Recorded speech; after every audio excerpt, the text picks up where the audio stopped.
Hey guys, welcome back to the channel. This is part 1 of our story. If you like this what if story and want to see part 2, let me know in the comments below. Before we start, don't forget to like, subscribe, and share this video with your friends. Also, check the description for more great content and my playlist. This story was posted by Cooliocon on Wattpad. Now let's start. Prologue: a cold evening that the men of Fort Adams military base were experiencing. A break in the events that were unfolding allotted for a little off time for the personnel of the base. Only few left were its CO and an interesting lieutenant on base. Lieutenant 𝐀𝐮𝐬𝐴 was asked to appear before his CO in his office to discuss an important matter neither could ignore. But both would wish they could. Lieutenant 𝐀𝐮𝐬𝐴, Knox, 𝐶𝐿. Come in, Lieutenant. Lieutenant 𝐀𝐮𝐬𝐴, reporting as ordered, sir. 𝐶𝐿. You don't have to address me as such, 𝐀𝐮𝐬𝐴. No one's practically here besides us, but I am glad you are. The captain looked away, a face grimacing at the next sentence he would utter. 𝐶𝐿. I received a call from Brigadier General Armstrong. Lieutenant 𝐀𝐮𝐬𝐴, isn't he stationed back in our Japanese embassy? 𝐶𝐿. He was. Pause. His cadre of type buttes was restationed with a Japanese force. They sought to look into a group of quirk terrorists and try to dismantle some of the growing branches, but quite a few were killed in a recent raid. Once more he lowered his head. 𝐶𝐿. I like you, 𝐀𝐮𝐬𝐴, you help to keep some order and most of the men follow you happily. But your platoon is being moved to aid his endeavor over there. I'm sorry, Lieutenant 𝐀𝐮𝐬𝐴, and I was just starting to like it here. Chuckles. Well, guess I am to be going back home then, huh? 𝐶𝐿. You and your wife are to be there by Monday next week. Lieutenant 𝐀𝐮𝐬𝐴.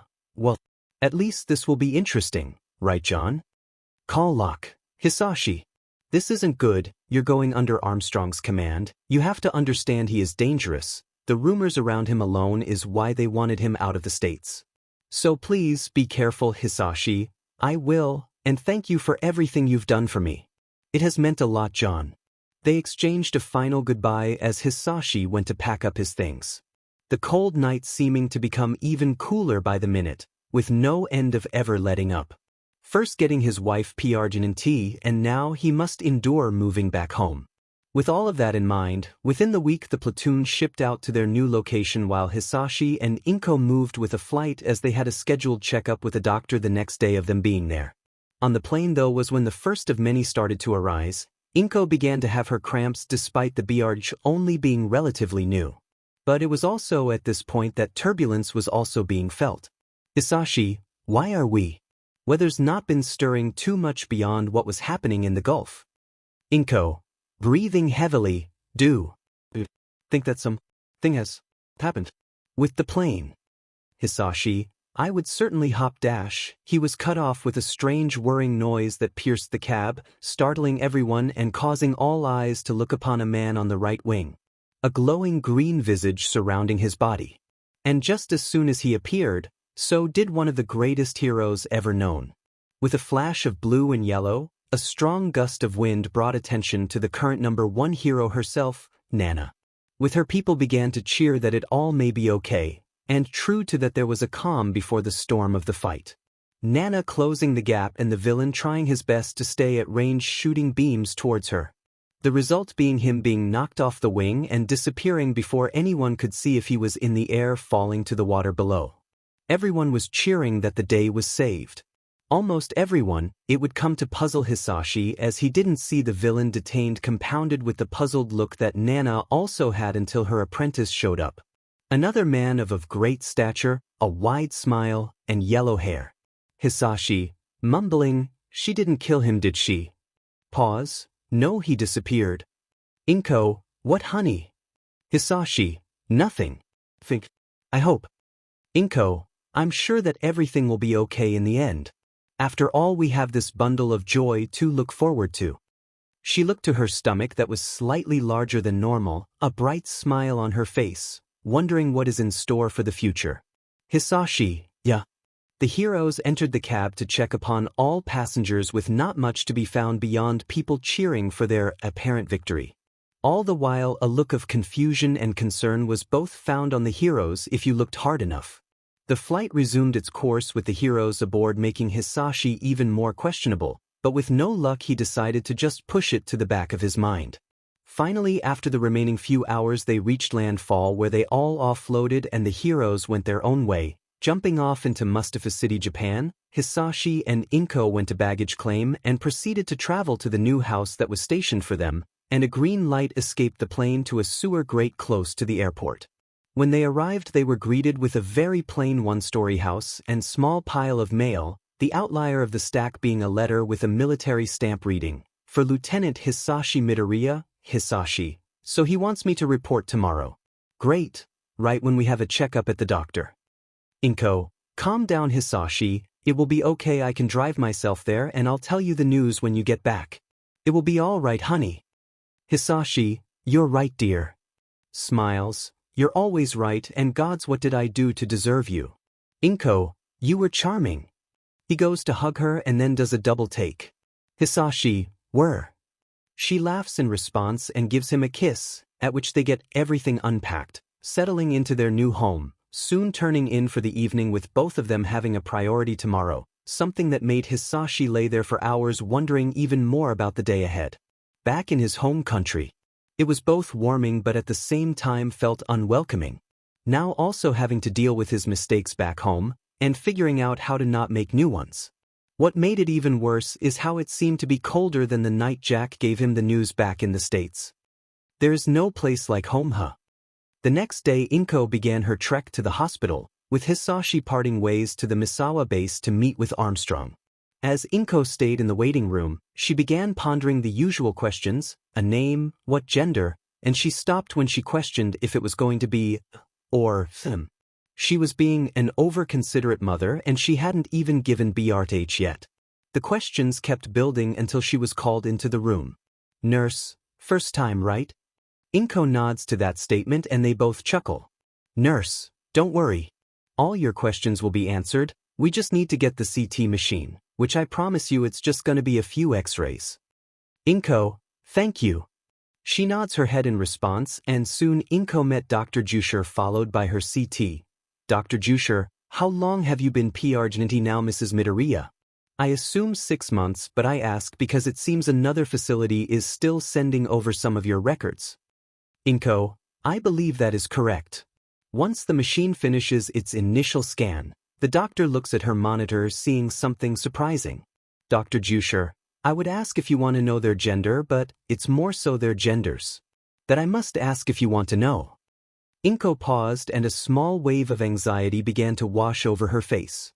"𝐴, how many am I pregnant with?"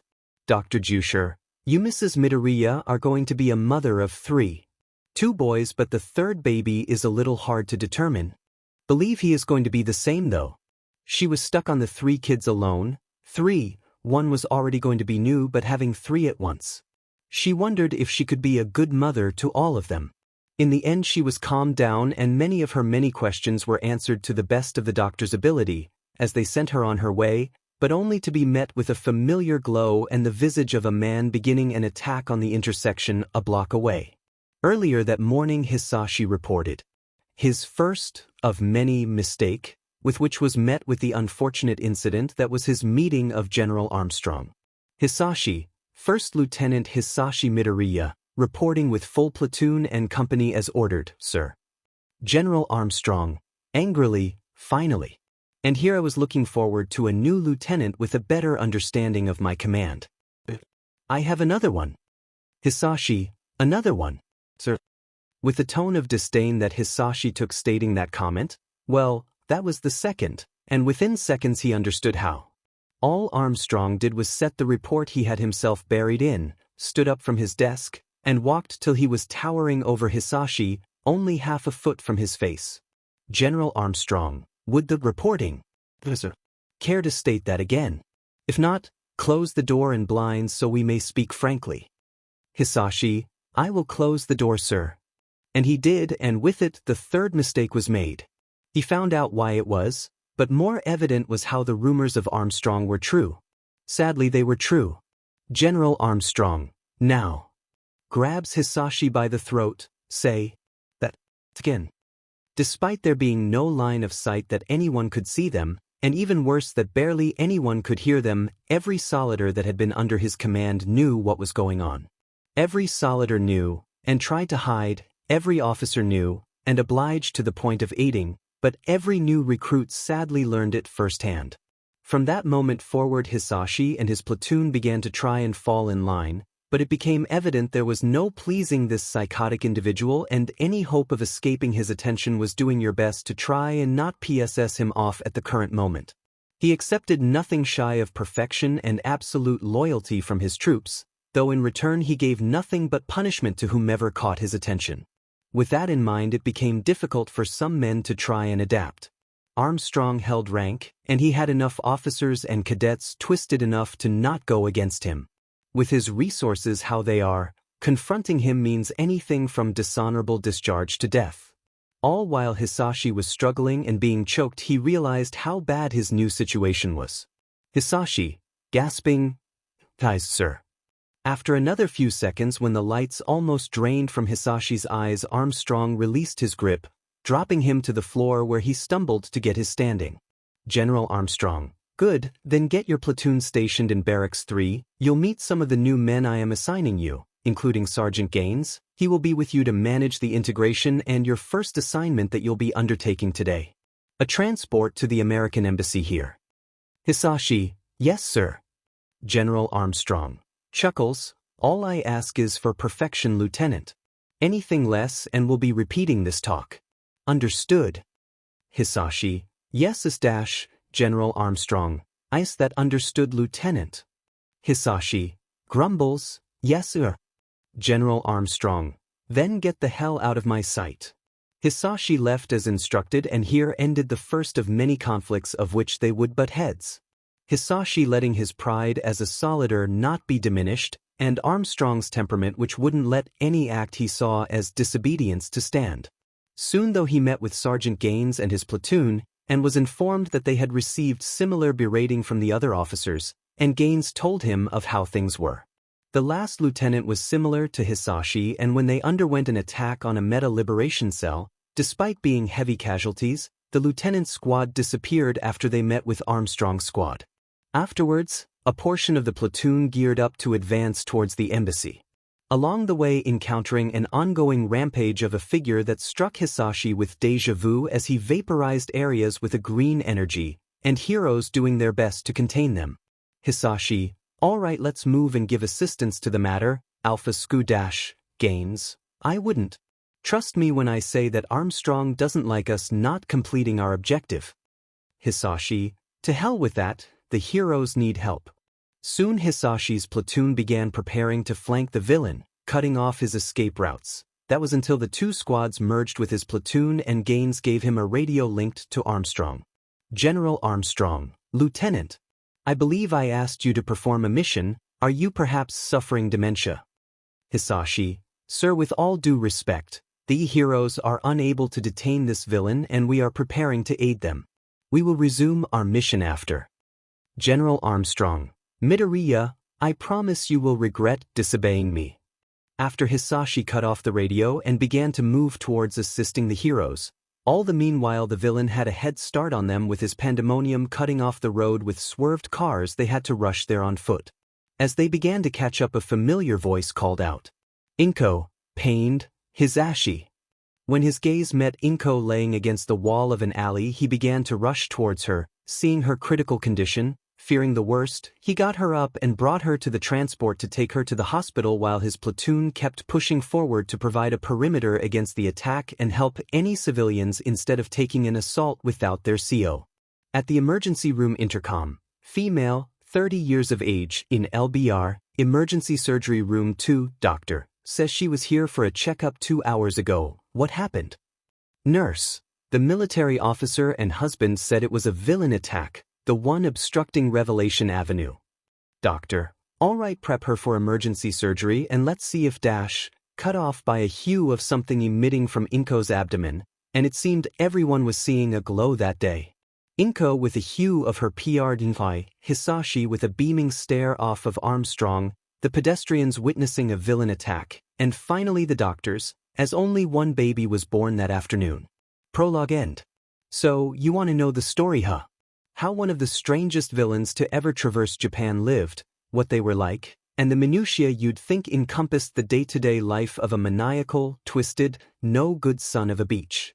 Well, since you're so eager to find out, let's start with the beginning. It was when my parents... Wait, no, it happened as I was walking home, but that's not right either.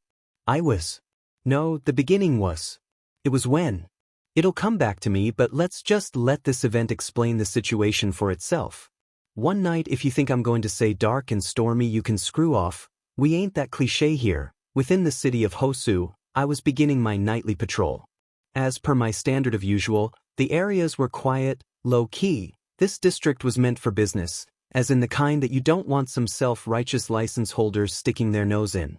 I received a few notifications, someone wanted someone dead and now the police are alerted, but I was interested more so in the place everyone goes for everything. The Black Rock. Stepped in the doors, as always music was going loud, busy bar on the first floor reeking of booze and smoke, and a bustling nightclub down below that had all that plus some. I walk back towards the bar about to sit down till useless number 2 comes to stop me. Again, nothing new. Grunt number 2, nah. Places a hand on my chest. New guests see him first, you pay, you stay. I simply pause to stare at him. Now I'm not presumptuous, and I don't expect people to remember me, especially with how I cover myself not leaving a face for any ID. But I do expect people to remember this little horror. So I place my hand on his and turn that arm into the last man that grabbed me. Grunt number 3, Jesus. Pulls a gun after disintegrating his buddy's arm. I do the same to every bullet and then his gun to where he falls on the floor begging. Once again the useless sequence of events play out. Next on the list is coming through that door in 3, 2, and, grunt number 1, ah damn it. Pinches the bridge of his nose, come on back. The boss I'll see ya. Nodding, I turn towards the door he came from, leaving him to clean up his mess that was made for him. And now for the main event. He sat in a chair facing the window of the office tinted from the club that was packed. He laid a document on the table next to him, finally getting to the conversation I wanted to have. Once again, you come into my bar, flash around your powers, and break 2 of my goons. Pulls a gun and rests it on his chair. I'ma give you to the count of 3. Me, in a hushed voice, put the gun away, Roman, we both know what that'll bring. He tapped his finger on the barrel before swiveling his chair to face me, a scowl plastered across his scarred face, sitting atop a heavy body in a deep maroon suit. Roman, condescendingly, and if I don't. Me, then I dash. My head turns with a spasm, a purple mist of energy beginning to run loose from my hand as it shakes. Breathes, then I turn this office into your lackey's arm. Roman, clicks his tongue, fine. Stands, to what is the occasion this time? I don't need another hero snooping around this place looking for you. Me, hand and arm jitter again. The storage house, near North Mustafu, along the back way of the district. I dash, body slightly twists and head dips. I want into there tomorrow. Night, Roman. Not only do I feel like this is a waste of time knowing what you can do, why in the hell should I? It's knocking off a warehouse. Turns and grabs a drink. Be a big boy and deal with it. Me, Roman, it's one of Daigos. He pauses and turns back to me, understanding the point. Roman, my interest is piqued, but why? He not release his new blowhard product on time. Chuckles me, that's for me to know dash. Jitters, no, and you to simply deal with the security. Roman, does it have to do with you looking like a walking seizure commercial?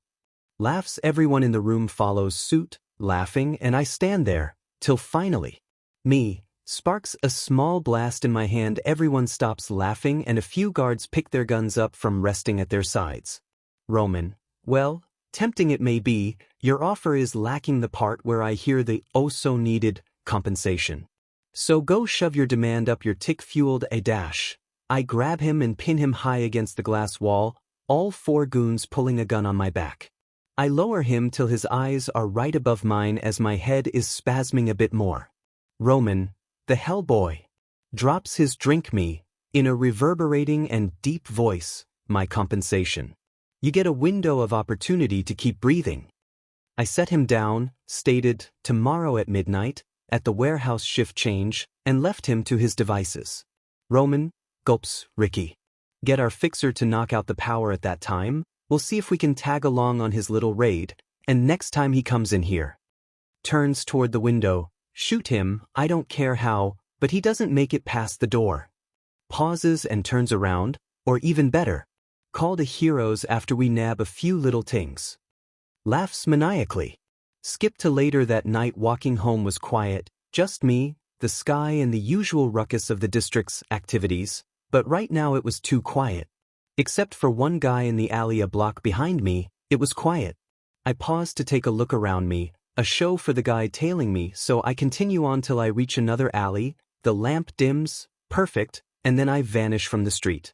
Whomever it was panicked running to the spot of my disappearing act. Meanwhile I continue my stroll now atop the buildings. Wasn't much connecting them in terms of walkable ground, so blinking was my remaining option. Until it drew another's attention. Some random hero saw me and decided it was his night to get in my business. Sir, I'm going to have to ask for some ID, and your reasons for using your quirk at this hour.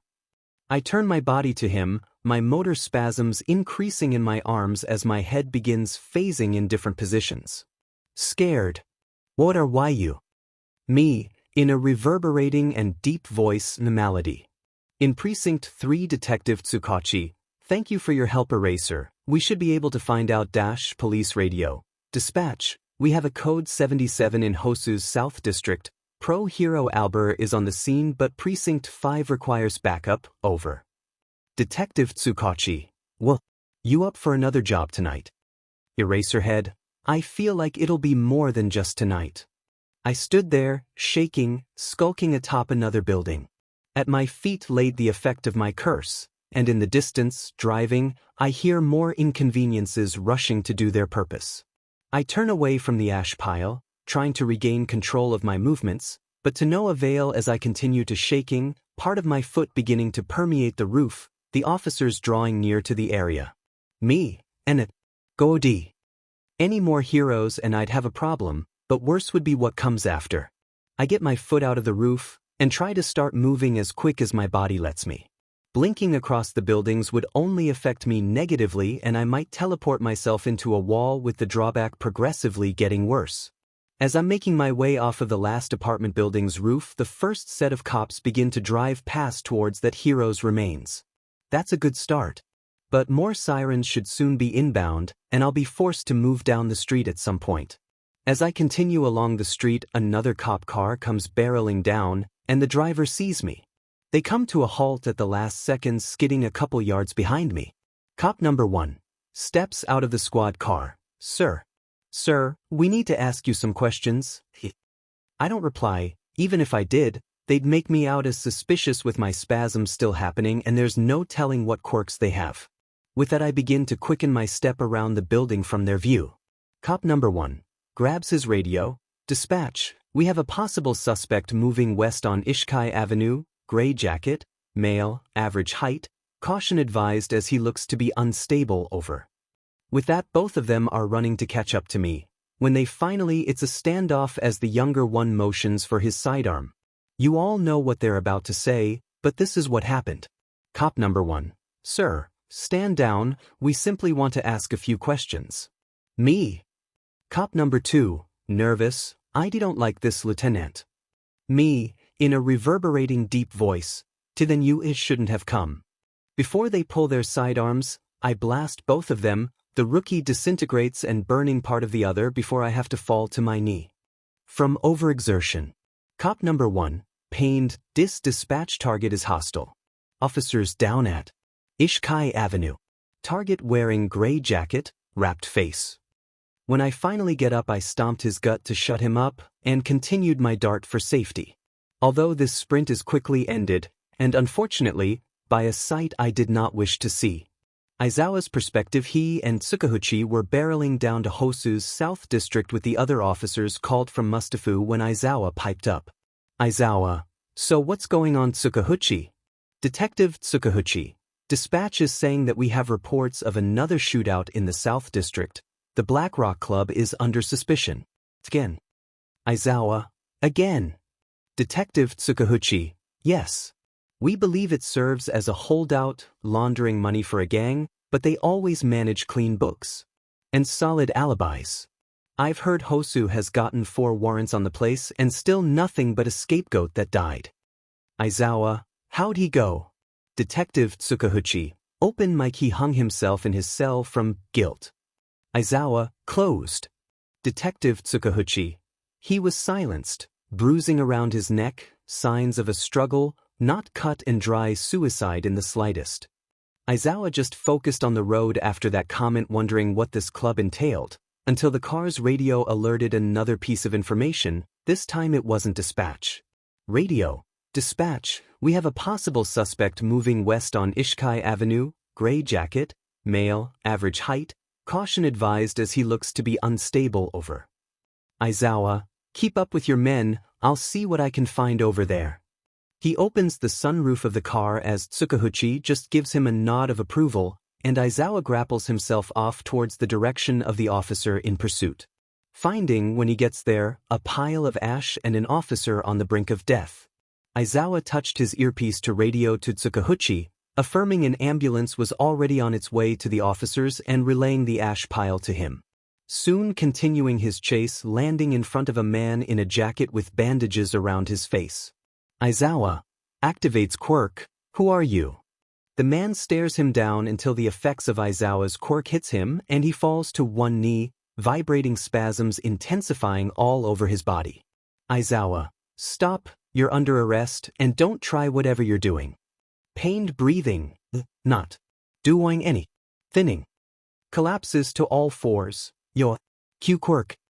Aizawa pauses and then deactivates his quirk soon after, as the man just collapses on the pavement, his spasms reducing slightly. In an effort to combat the seizing, rolls the man to his side and uses his scarf to crane and hold his head. Aizawa, radios, 𝐀𝐮𝐭𝐡𝐨𝐫, I found our culprit. Detective 𝐀𝐮𝐭𝐡𝐨𝐫, where are you? I'll send a squad car to pick him up. Aizawa, send an ambulance instead, he's having a seizure, intersection of Ishkai Avenue and Willow Avenue.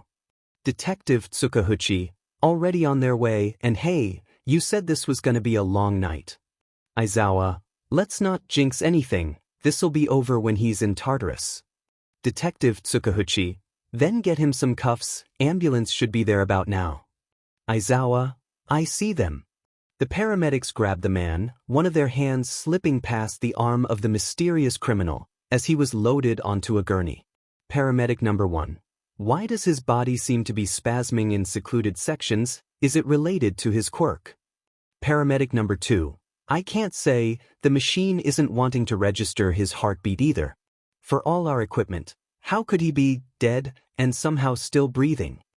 The 3 of them load up into the vehicle as it begins its sirens once more and speeds off to the nearest emergency room while the 2 paramedics frantically search for a way to determine the answer of the compiling questions. Paramedic number 1. What happened to cause him a seizure? What kind of quirk did he have? Eraser. Aizawa. A problematic one, and yet I'm not entirely certain of what. In the earlier days, life was simple. Hisashi would wake up, check in with the colonel, his troops, and then begin his morning run. 6 o'clock would roll around and Mom would supposedly wake up, get dressed, and do some of the house chores before going to take one of her classes during the week. It was peaceful. Not much did they ever fight, and always did good to make the other happy. Or at least this is what I've assumed was the case. The day that Inko was attacked by a villain was arguably the second worst day of Hisashi's life. His company received an onslaught from the man with a radiation quirk, killing quite a few soldiers before he was also put in the ground. This sparked another issue between the HPSC and Japanese military, and arguably the spark that led to their partnership dissolving. It went on television with the new, young, president of the HPSC that was not going to stand for military actions to devoid her and the heroes from delivering true justice to these villains.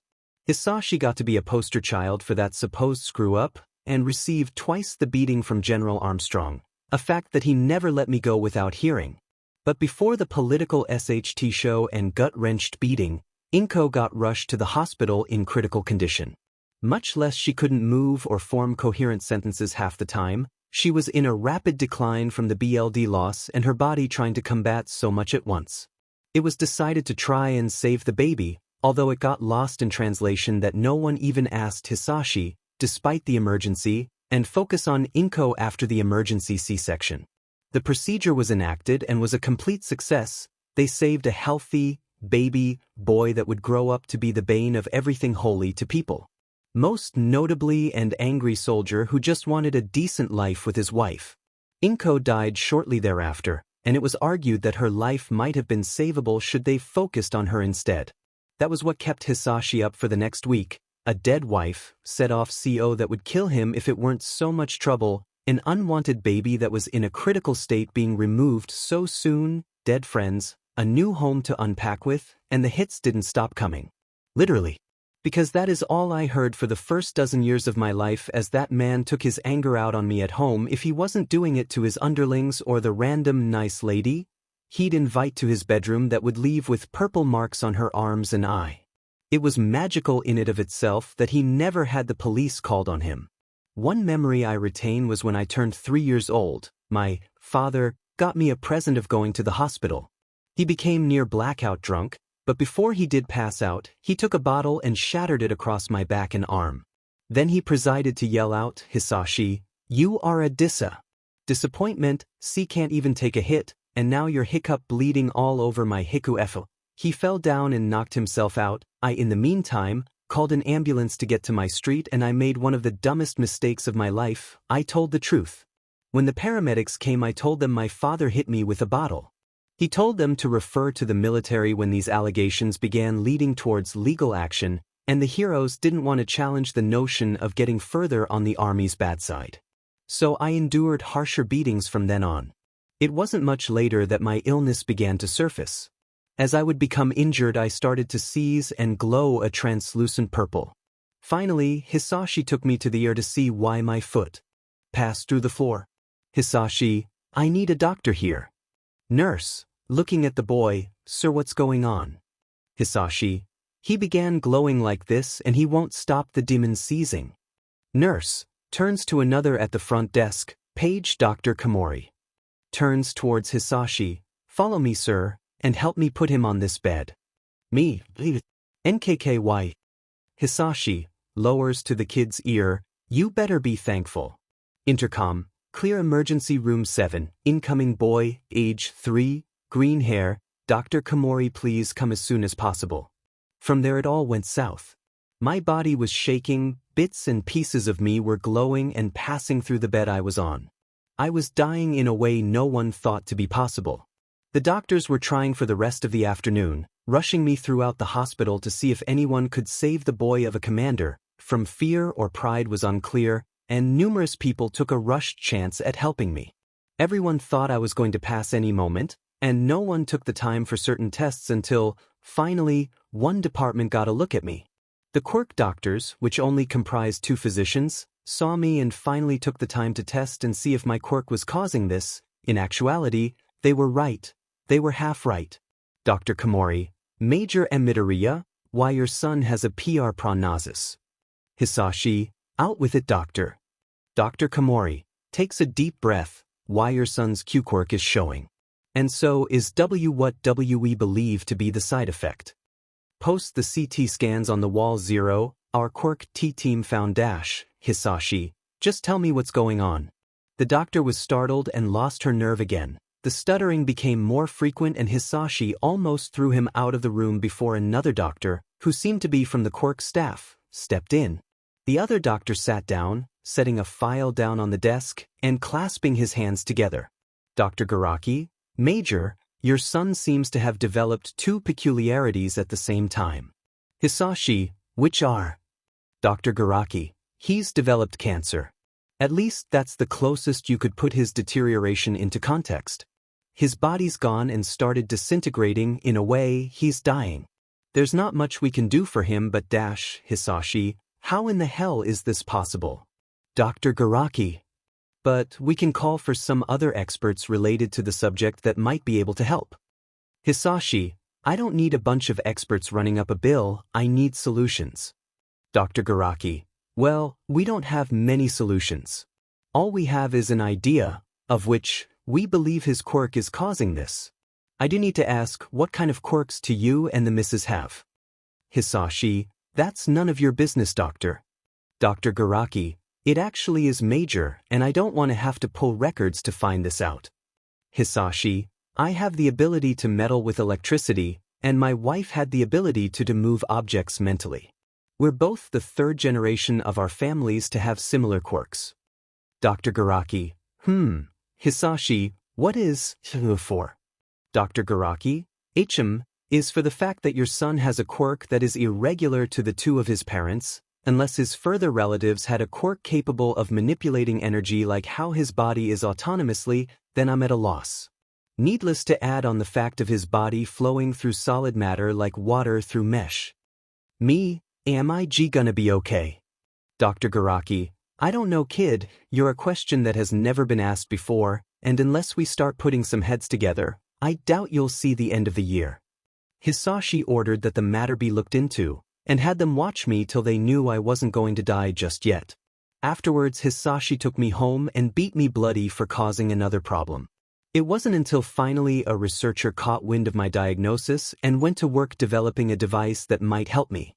Until then, my only goal was for my quirk to not fall through the floor or keel over from a lack of energy. The ambulance continued to rush down the highway towards Mustafu General Hospital, with him still unconscious in the back. Paramedic number 1, hand me the phenytoin, and see if we need to grab the lamotrigine. Paramedic number 2, hands him a syringe. Why is his body still glowing in certain parts? Eraser. Aizawa, I don't know, he was saying that my erasing of his quirk was causing it, but I saw the glow before I even acted on him. It was clear one of them didn't believe that testimony, but there was a man dying and unanswered questions to be had, so both kept at it. All the while Aizawa kept pondering what this man's game was, to be able to evaporate a hero, narrowly escape 2 cops, and succumb to him without a fight. The pieces weren't adding up. Aizawa dials phone. 𝐶𝐮𝐭𝐡𝐨𝐫, Detective 𝐒𝐮𝐭𝐡𝐨𝐫, what did you get for me? Aizawa. Aizawa looks at the body. Detective 𝐒𝐮𝐭𝐡𝐨𝐫, Aizawa. Aizawa, the villain appears to have succumbed to exhaustion or a seizure. He has radioactive glow throughout parts of his skin, but all I saw was him move very fast before he stopped dead in his tracks. I didn't see any disintegration at work, maybe a device he had. Detective 𝐒𝐮𝐭𝐡𝐨𝐫, no. The CSI didn't find any particulate, flame, or extra residue on the victim. There was only a feeling on the corpse of residual heat hotter than the body's normal temperature. They're taking the victim back for a deeper analysis. Aizawa, all right, once we make it to the... Turns towards the paramedic, which are we on route to?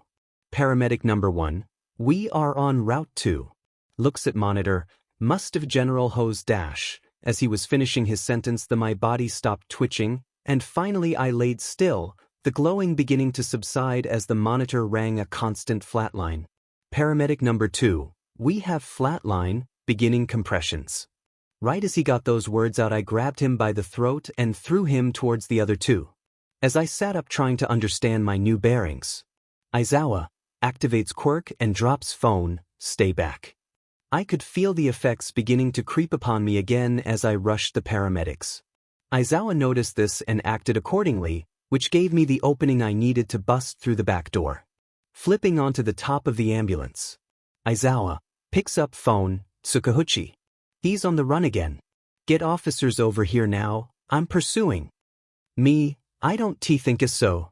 The ambulance kept moving along the highway, cars and signs rushing around past us. Finally outside of his gaze for a quick second, I blink across the highway to another car's roof, startling the passengers. Aizawa rushed out of the back, grappling onto the side of a sign to see me going the opposite direction of him. Aizawa, DMN. Administers eye drops. He begins to pursue me from the signs as I hop between cars, eventually stepping on the hood of a van, causing the driver to swerve and collide with cars ahead. A chase, a pile-up, and just enough time, from debris flying around, to ignite the hood of a car. Aizawa halted in the face of the explosion, soon rushing towards the flame to help whoever was caught in the blast. Once the dust settled, he saw a figure running across some rooftops in the distance. The officers continued his work as he continued the chase, one that thought to be finished. My perspective eye tore off some of my glasses and damaged bandages that caught an ember from the explosion. I had forgotten how weird the world looks with the naked eye. Either way, I need to make it to the apartments. Me, one step. At tea time. I've overexerted my curse enough for the. Hopefully those 𝐻𝐼ROSes know how to build decent technology. But it's them after all, helped fuel the fighting in this country. Me, here's rushing air, my life is a joke. 𝐻𝐼RO was swinging on the light poles below, a block behind me but slowly gaining. I hasten my pace to continue across the rooftops. I can see the ghetto district ahead. Meanwhile, he WHPS up onto the roof. 𝐻𝐼RO, you are coming with me, don't make me put you in another ambulance. Activates his quirk. I begin to spasm and fall to my knees, the pain of not being able to control myself taking its toll. Me, why you are killing me? 𝐻𝐼RO, you can drop the act. You won't escape. Me, struggles but gets up and rushes 𝐻𝐼RO. He proceeds to dodge and throw his scarf at my feet, as I take the chance to dive off the roof into the alley, severing his line of sight from me. 𝐻𝐼RO, DMN, rushes to the edge, pulling back his scarf to his surprise, I'm not tied up. Instead, I'm not down the alleyway, but behind him. Me, in a reverberating and deep voice, yes. Will. Kicks 𝐻𝐼RO in the back. He falls off his balance and catches himself on the edge, throwing his scarf at me to pull me with him. I try to blink onto the opposite building's edge and get away to no avail. As we both fall, he catches himself with an apartment's ladder. I hit 2 metal poles before falling the way to the ground. 𝐻𝐼RO drops the rest of the way, landing, only to find I am gone from his sight. Me, chuckles. 𝐻𝐼RO begins looking frantically, trying to get a lock on where I went. Sure, I could use this opportunity to run, but this has become personal to me. I continue my relentless teleporting around him, speed bagging him in different directions before he can get a balance on himself. He uses his scarf as a wide WHP to try and grab me as I narrowly dodge it. 𝐻𝐼RO grunts. General perspective. They continue the duel, until finally 𝐻𝐼RO lands a hit with his scarf, and as he turns to look at the hooded villain, his scarf erupts with a purple flame disintegrating it, much to his surprise. 𝐻𝐼RO, I thought his quirk was teleporting. Noticing his pause, the villain drop kicks him and backflips back into the alley before walking up to him as 𝐻𝐼RO starts getting up. Villain, in a reverberating and deep voice, stay down. 𝐻𝐼RO grunts, throws an object. The hooded man looks at the canister as it hits his foot, covering his boot with a glue-like substance. Villain, oh. 𝐻𝐼RO proceeds to get up and return the punishment from their prior moments back as he starts hitting the villain over and over. He tries to block the hits, while also getting his foot free, but 𝐻𝐼RO doesn't relent. Villain yanks foot free from the boot. As the villain was freed, 𝐻𝐼RO punches him one more time, tearing off the rest of his hood and a few more bandages, all to reveal a kid with green hair. 𝐻𝐼RO, shocked expression, you're a kid. Surrender. We don't need to keep this up. Villain, panicking, dashes, throwing one of 𝐻𝐼RO's grenades back at him. 𝐻𝐼RO dodges whilst reaching for his scarf to stop him before realizing he was no longer there, as the kid dashes around the corner. When the hero turns the same way, he sees no one along the streets. A dark and desolate street are all that await the hero's eyes. The villain escaped, possibly, for the last time. Following the night of the chase against Eraserhead and the police was not much different. Given that nuisance of a hero saw part of my face, a portion of the heroes have now been looking for a spiky green-haired boy with a quirk that has multiple powers. Back at my poor excuse of an shack, not much could be found but the kind of living space a cracked cement apartment with rotting wood furniture could provide. The old cracked TV screen turned on to the news of last night's escapades. Me, looking at the anchors. Dim it. The 2 news anchors pulled up the wanted sketch of the teleporting arsonist, with testimony from a police detective. Anchor number 1. If you happen to see this appearance or a masked figure wrapped in bandages, call your local police station or notify a hero. Anchor number 2. The masked villain was seen somewhere around Mustafa General. Extra police and heroes have been dispatched around the area, but we advise that you take extra caution to stay safe. Unwanted attention around the Mustafu area was a better name for it. They know I don't aim to be around there for very long, but given my injuries they probably checked with all the ER patients just to be safe. At that thought I hear police sirens drive close and park across the way. 𝐶𝐮𝐬𝐴 runs to a crack in the wall. There were 2 squad cars grabbing a couple of thugs with what looked to be trigger on them. And that got me thinking some dangerous ideas. It's not a good idea amplifying my curse with that CRP. But it could prove useful for tonight. TV announcer, we now cut to an exclusive interview with the greatest hero ever. Our number 1. All Might. All Might, never fear citizens. Because I am here. The BLD inside of me began to boil at hearing that name. What I wouldn't give to hear he was gone. To see a statue of him tarnished and broken. To know that symbol of peace wouldn't be able to hinder me anymore. A dream come alive. All Might, me, the fellow pros, and my colleagues will find this arsonist, and he'll never cause any more trouble for anyone again. Anchor number 2, thank you All Might. Me, 𝐶𝐮𝐬𝐴. He wouldn't be able to stop me if he couldn't see me. That got the wheels turning, and by wheels, I meant it was time to rob a few cops before the grand finale tonight. At the Hero College UA heroes gathered around a table of a decorative office. At head of the table a small mouse-like humanoid with a scar across its right eye. Followed along the sides of the U-shaped table appeared to be accompanying heroes, like a woman dressed in white and purple, a fanged man garbed in red, and Eraserhead. Nizu, sipping 𝐻PSC. What do we know about this new villain? Vlad King. So far no one has been able to find anything about him or even if he has associates. A lone wolf which could bode well if true. Nizu, but dangerous should we corner them. Midnight, according to Aizawa's notes, he was a young boy. Is this true? Cementos, how could a boy give pros and a whole squad of officers trouble? Aizawa, I know what I saw Ken. It troubles me too. Clasps his hands resting his chin behind them. Nizu, how did the boy manage to escape you again? Looking at Aizawa with a curious look. Aizawa, grimacing, you read the briefing. Nizu, what more is there to say? Nizu, I want to hear it from you this time. Sips tea. Aizawa sighs, the boy was agile. I doubt training giving his amount of stumbles, but he's quick. Needless to say he's been on the move for years. Quick cut to the apartment. The boy walks towards a wall, removing a painting off the wall to pull a small latch as a creaky door becomes unsealed from the wall. Back to Aizawa. His skill is as refined as a street thug, but he's strong. His looks don't match up to his ability to fight. It's unorthodox, but analytical. He learned me and my quirk within 20 minutes of chasing him. Back at the apartment he grabs a thin garb and begins putting it on himself. Followed by boots and gloves evident too that they have metal in them. Next wrapping himself in thick bandages to cover his suit. All the while jittering. Back to Aizawa. He wears an outfit that whilst appearing homemade, has had significant care taken into it. He's able to shred parts of it altering his look, while it also covers different utilities he has. Nemuri, like his bombs. Aizawa, they weren't bombs he used Nem.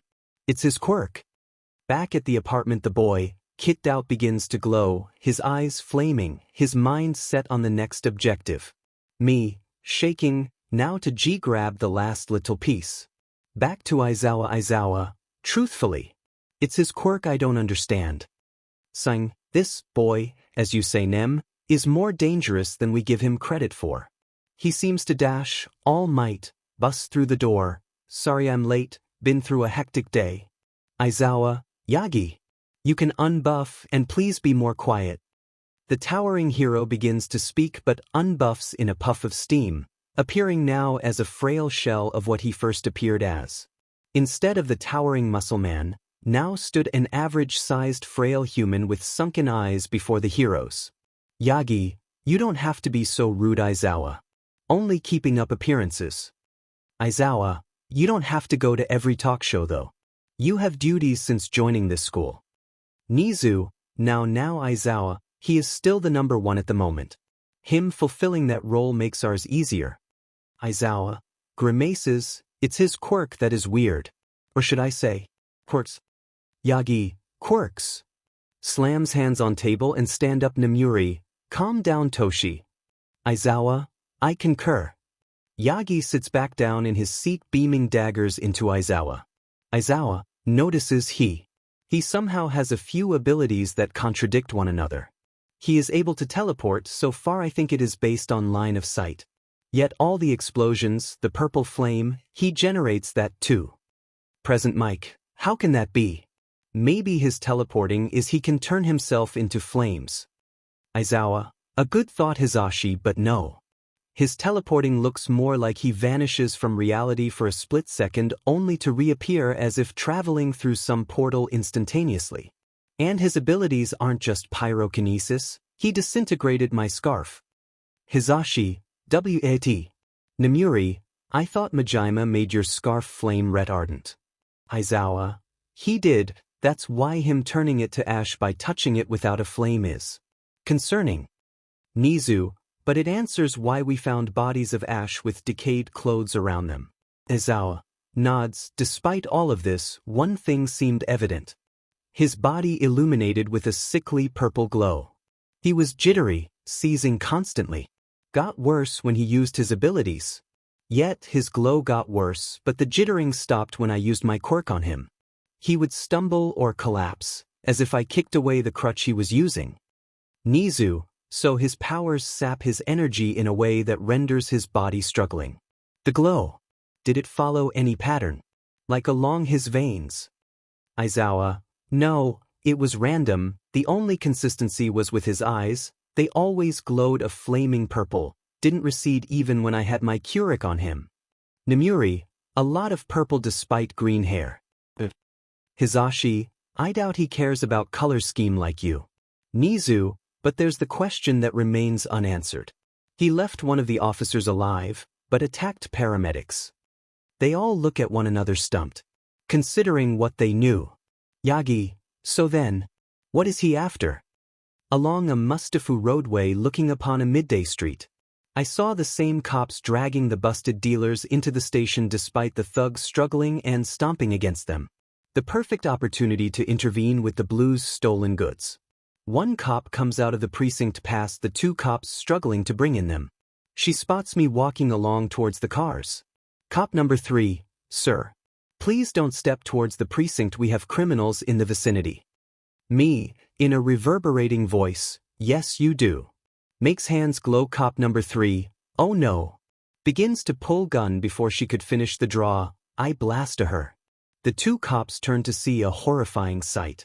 A person jittering like static and their coworker with a sizzling burn mark traveling along the top of her neck, where her head used to be. Cop number 1, we need backup. Me, UW won't get it. Raises hands again before they could finish letting go of the villains. Shadows along stairs and pavement are all that remain of 4 people as a large flash vaporizes 4 men alive. As cops began flooding out of the precinct, all that awaited them was hot air, a headless corpse, shadows belonging to no one, and a car with its trunk ripped open. No answers to be found until they checked the cameras. The news flashed with warnings about a villain attack. News crews trying their best to get a view past the blockade. The front of the precinct filled with officers witnessing the mayhem that befell a few hours earlier. No avail as to finding who it was or where they went as the cameras weren't angled far enough. Despite that, Eraserhead knows whom is behind this. CSI number 1. Inspecting the shadows, what kind of energy could do this to a person, but nothing to the surroundings? Aizawa, grimacing, you don't want to know. Hisashi, so, what now? Aizawa, we find out who he killed and what he took. Gesturing to the car, Detective Tsukachi, trigger. Eraserhead and Present Mike turned to the detective with a curious look on their faces. Detective Tsukachi hands them a file. The 4 shadows are 2 officers dragging in 2 scumbags that were selling trigger a few miles south. Our villain took them out when they tried to pull their guns. Aizawa, looking at the photos of the officers from the camera, is it him? Detective Tsukachi nods. Hisashi pinches the bridge of his nose, him on trigger. Aizawa, but that would aggravate his condition. Why would he seek that? Detective 𝐬𝐮𝐭𝐡𝐨𝐫, what do you mean, high condition? Aizawa, whenever he uses his quirk, he starts jittering, like the energy of his body is being used up at an alarming rate. As if the offset for all his abilities is a limited usage. Detective 𝐬𝐮𝐭𝐡𝐨𝐫, then this is even worse. Recent doses of that drag have been more than just adrenaline and quirk enhancement, it has had thyroxine, stamina hormones in them. Aizawa, then that reduces the shelf life. Detective 𝐬𝐮𝐭𝐡𝐨𝐫, not by much, but enough that we've seen no doses of trigger older than a couple of weeks. The three of them look at each other and contemplate what this could mean, before they look at Eraserhead as he exits his deep thought.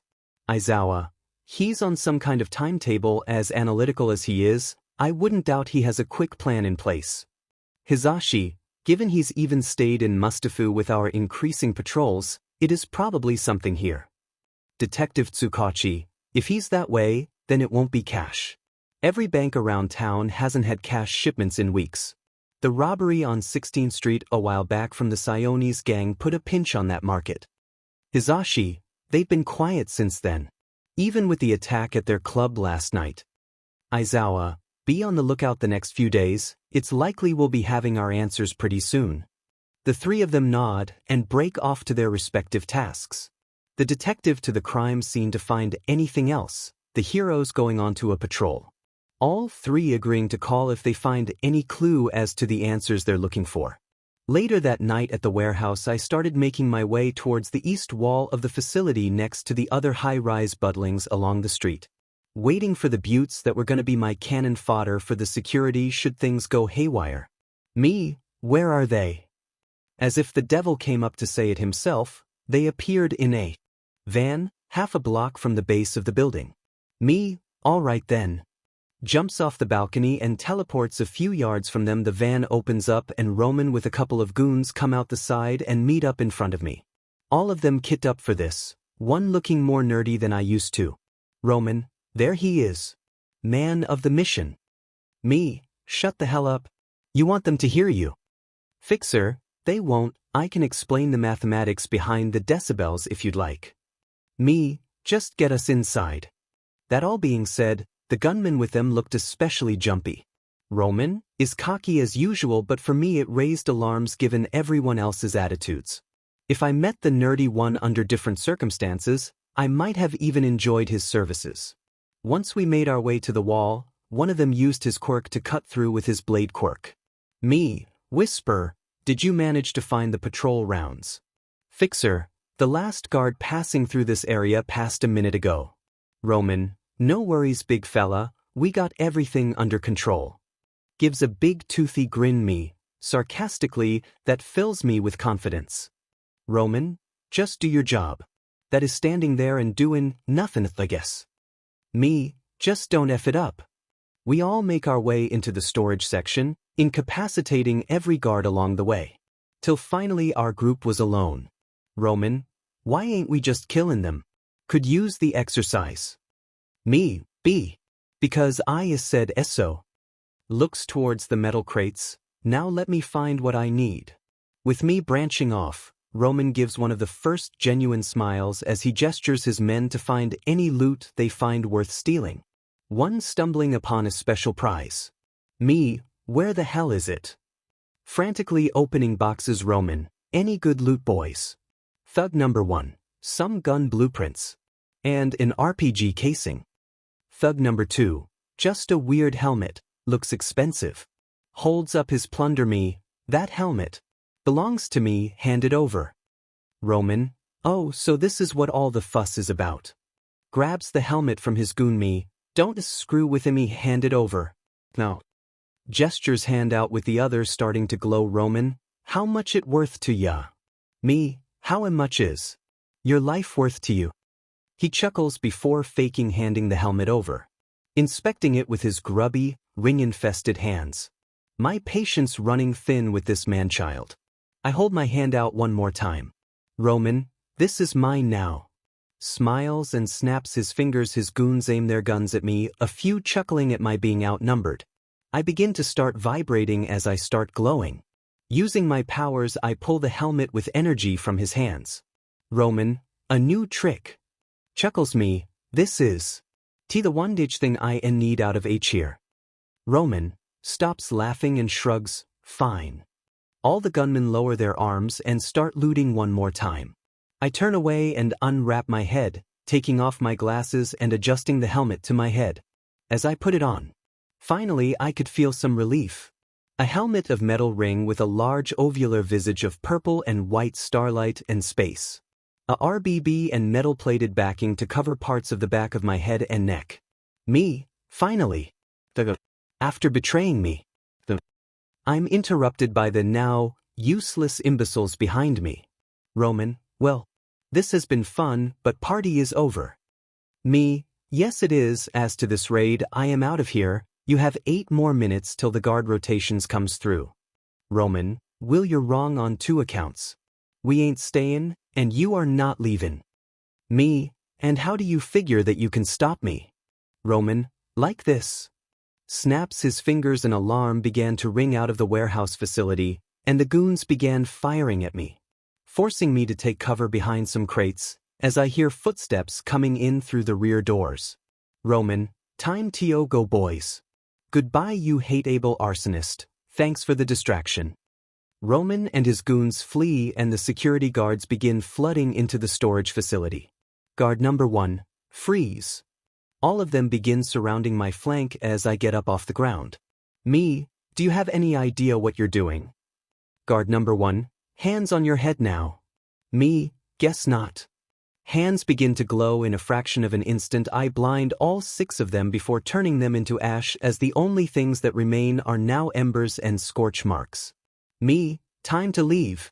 Fleeing out an opposing entrance to more of the footsteps I hear coming, I make my way towards the hole in the wall only to find that it was patched.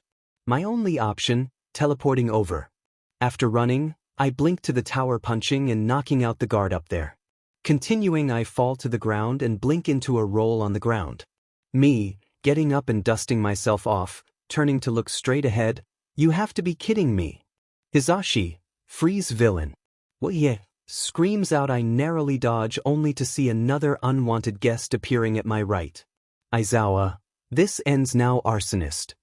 Activates quirk. Me, that may be Eraser, but this time you won't be stopping me. Runs at him. Rushing at the heroes, more accurately, rushing at Eraserhead, may have not been the best option. There just lies the problem that my powers were being sapped by his quirk. Present Mike being present, began shouting towards me. It was obvious that they've worked together. Albeit, an underground hero working with Spotlight is interesting. Maybe that they're friends. Me, you two seem well acquainted. Aizawa, throws scarf at me. How do you figure villain? Me, dodging the attack from both heroes, your coordination. Begins exchanging blows with Eraser. Hizashi, it's what you get going to you. A shout attacks / I dodge and continue fighting fisticuffs against Eraser. Midway through I pretend to grab one of the grenades he has on his belt. Then gesture as if I plan to throw it to the side at Mike. Aizawa, big mistake, presses a button on his belt instead of my hand getting covered in goo. I continue turning and kick him in the chest as one of the grenades on his belt goes off, cementing him to the floor by the waist. Mike, seeing this, rushes towards us to try and get me away from Eraser. Hizashi, back off, uses his voice attack aiming right between me and Eraser. I'm forced to dodge. But given Eraser's blasted quirk isn't aimed at me anymore. I'm free. Me, so long. Blinks teleporting behind present Mike, a block down. I turn to run away. Before stopping in my tracks. Me, they won't stop chasing me. Maybe it's time I get them off my trail for a while.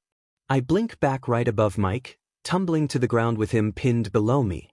His face trying hard to get loose of my grip, pinning it to face the ground. Eraser trying to get his left arm and body free with his right. Present Mike, muffled, are you gonna F me off?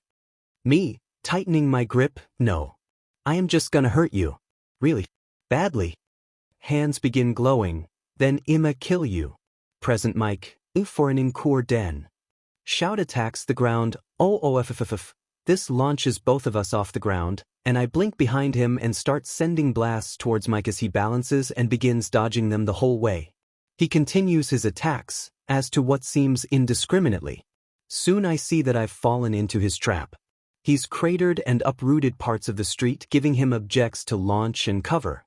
I try blinking away to a clear patch, but he saw it coming, did a wide burst behind him. Aizawa flings his scarf at me. Mike, calm down, police are 2 blocks away. Eraser got a lucky grab and restrained my arms to my side, residues of glue still on his back. Mike backs away. I can see his jaw is bleeding from the side that was pinned against the ground. His amplifier was started to create static. Me, you weren't prepared for this altercation, Mike. Aizawa, shut up, you're done raiding people and hurting innocents. Me, innocence. Innocence. Cuts free of the scarf, I have paid on to people what they did to me. And stopped anyone in my way. You just can't leave me alone. Aizawa, if you had kept to yourself, then we wouldn't have this problem. Me, and waste away into atoms and quarks. No thank you. This answer made a chip in his stone-cold facade. It was there I noticed he realized something. Me, he's a smart one. He began reeling his scarf back up towards him. The sirens were now right behind us. Behind me. There were 4 squad cars pulling up 2 by 2 as the screech to a halt, forming a line behind me. Officers, including one in a trench coat, get out and pull their guns on me. Detective Tsukachi, freeze villain. Me, a lot of attention for me to handle. Eraser and Mike begin closing the distance to me before a large sound of wind rushing appears around us. A large bellowing laugh ringing out along with it. Me, I is T that who I T think it is. Jittering Aizawa, shields himself. A large body rushes in and crashes right behind me. A large bellow of dust and soot obscuring most everyone around us. The cops and heroes covered themselves from the blast. But I had a clean sight for him. A large muscular man dressed in red and blue. Me, you. All Might, your reign of terror is over, villain, huh? Me, him. Shaking and beginning to glow, so happy to finally face you. All Might, really? Well, I can assure you, you will not fare better than every other villain. Me, you mean? Everyone except for one. For the first time, in a long time, I see that BSRD drop his famous smile. He readies himself and dashes at me. But first, I need to ensure I can have a proper time facing him. I blink behind Aizawa and begin bashing his head against some rubble. We exchange blows before I can finally use my powers to burn his goggles and eyes. Wasn't long enough to cause permanent damage, but he should be out of commission. Mike doesn't see me somehow, but he runs for Eraser. Me, now for you. I use my blink's momentum to push All Might, aiming for his legs. He stumbles towards the cops as they disperse to give him room. I begin walking out of the smoke cloud. My helmet being the first things visible before I now appear in front of the cops. And him. Me, I have waited a long time for this, my golden-haired friend. Detective Tsukachi perspective. We saw the villain appear out of the smoke. This time he's not as Aizawa described, he's. This weird helmet is all that covers his face now. Despite all the officers trained on him, he's only looking at Toshinori. Me, what is your game, villain? Couldn't you cut and run? My thoughts are cut short as he speaks and is reaching for a pouch in his outfit behind him. Me, don't move. Raises gun at him. Arsonist, I believe you were looking for this officer. Waves syringe. I'm happy my preparations weren't unfounded. Me, that trigger. Ducks behind car. As soon as the words left my lips, the villain injected it into himself. Soon after, everything goes bright and I hit the ground. My perspective, that drag will never not feel weird. Reminder to lower the contents. Feels as if my heart will beat out of my chest. After the blast, there were only 2 left standing. Me at its epicenter, and him. Me, figured you'd at least try to dodge it. All Might, what? Your powers have no effect on me, villain. Me, you dodge responsibility well enough, but the burn marks on your forearm beg to differ. Blinks at him. He attempts to hit me, doing more damage to the environment, whereas I can't seem to be doing much damage from melee. He readies up a famous Detroit smash and cleans out a block of wind. The dust surrounding us from our fight clearing way. I try blinking upon a balcony and blasting him, taking the offensive. He switches to my position and begins dodging and maneuvering closer to the building, leaping towards me after I miss a shot at him. I blink away, but not before he slams himself right next to me, the rubble peppering my leg. He just can't quit. I should have taken more notes on him. All Might, there is no escape, villain. I blast him as he leaps for me, and have to dodge the giant boulder of his body hurtling aimlessly towards me. As the cops also begin firing towards the roof we are on. 2 of them made their way to a roof across the street.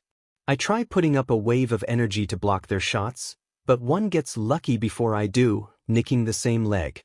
Limping now, I have to rely on my curse to move around, and I cross the chasm to deal with the 2 cops as All Might punches the air again, sending a burst of pressure I can't dodge in time.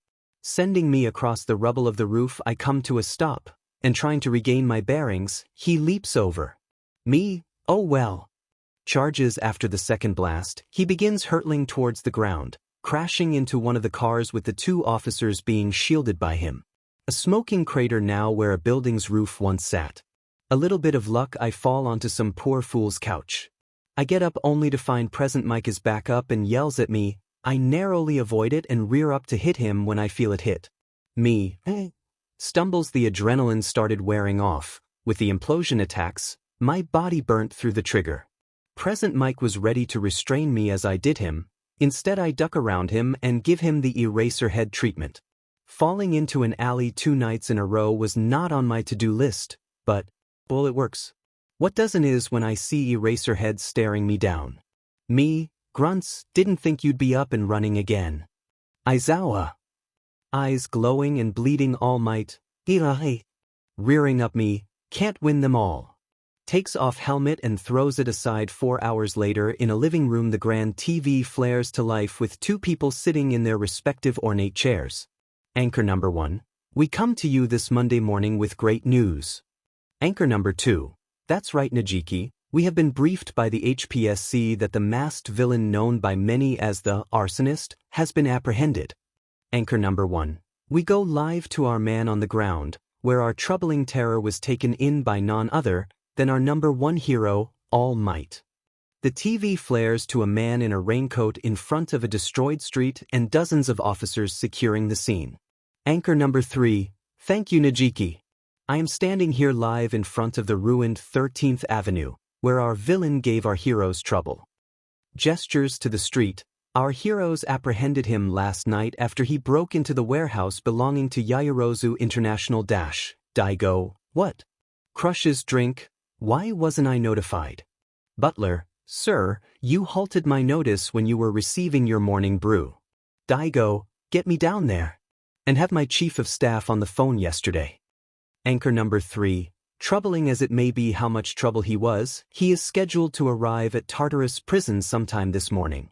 At UA College, the heroes, minus the 2 of the 3 present at the attack, have gathered around the U-shaped table once more to discuss recent events. Nizu pops out of nowhere and walks to his seat. So, what have we learned? Hizashi, not much. Aizawa and Toshi are still at the station with the police. Namuri, do we know his name at least? Concerned Hizashi. Will we think we might? Ken, explain. Hizashi, the boy is an oddity. He doesn't have fingerprints, and he is resisting other methods of identification. Ken, can't you just hold him still? Hizashi, without him seizing. Yes, when he's not obscuring his face to any camera or data scanner. No. Nizu, he convulses when not using his powers. Hizashi, the kid does it when Aizawa takes away his powers, as if his powers are the only thing keeping him stable, yet from repeated usage the same problem arises. Namuri, do we have any identification? Hizashi, we think the boy is named Izuku Midoriya. It's just, again, hard to solidify, not to mention the obvious. Ken, which is? Raises eyebrow. Nizu, that boy has been legally dead for 6 years. Reports have it stated as killed at the hands of a villain All Might fought to a standstill. Sips tea. Namuri, I thought Midoriya was the last name of that HPSC crook. Clasps hands together with a worried look on her face. Nizu, he wasn't HPSC, but possibly related, impossible to figure beyond speculation.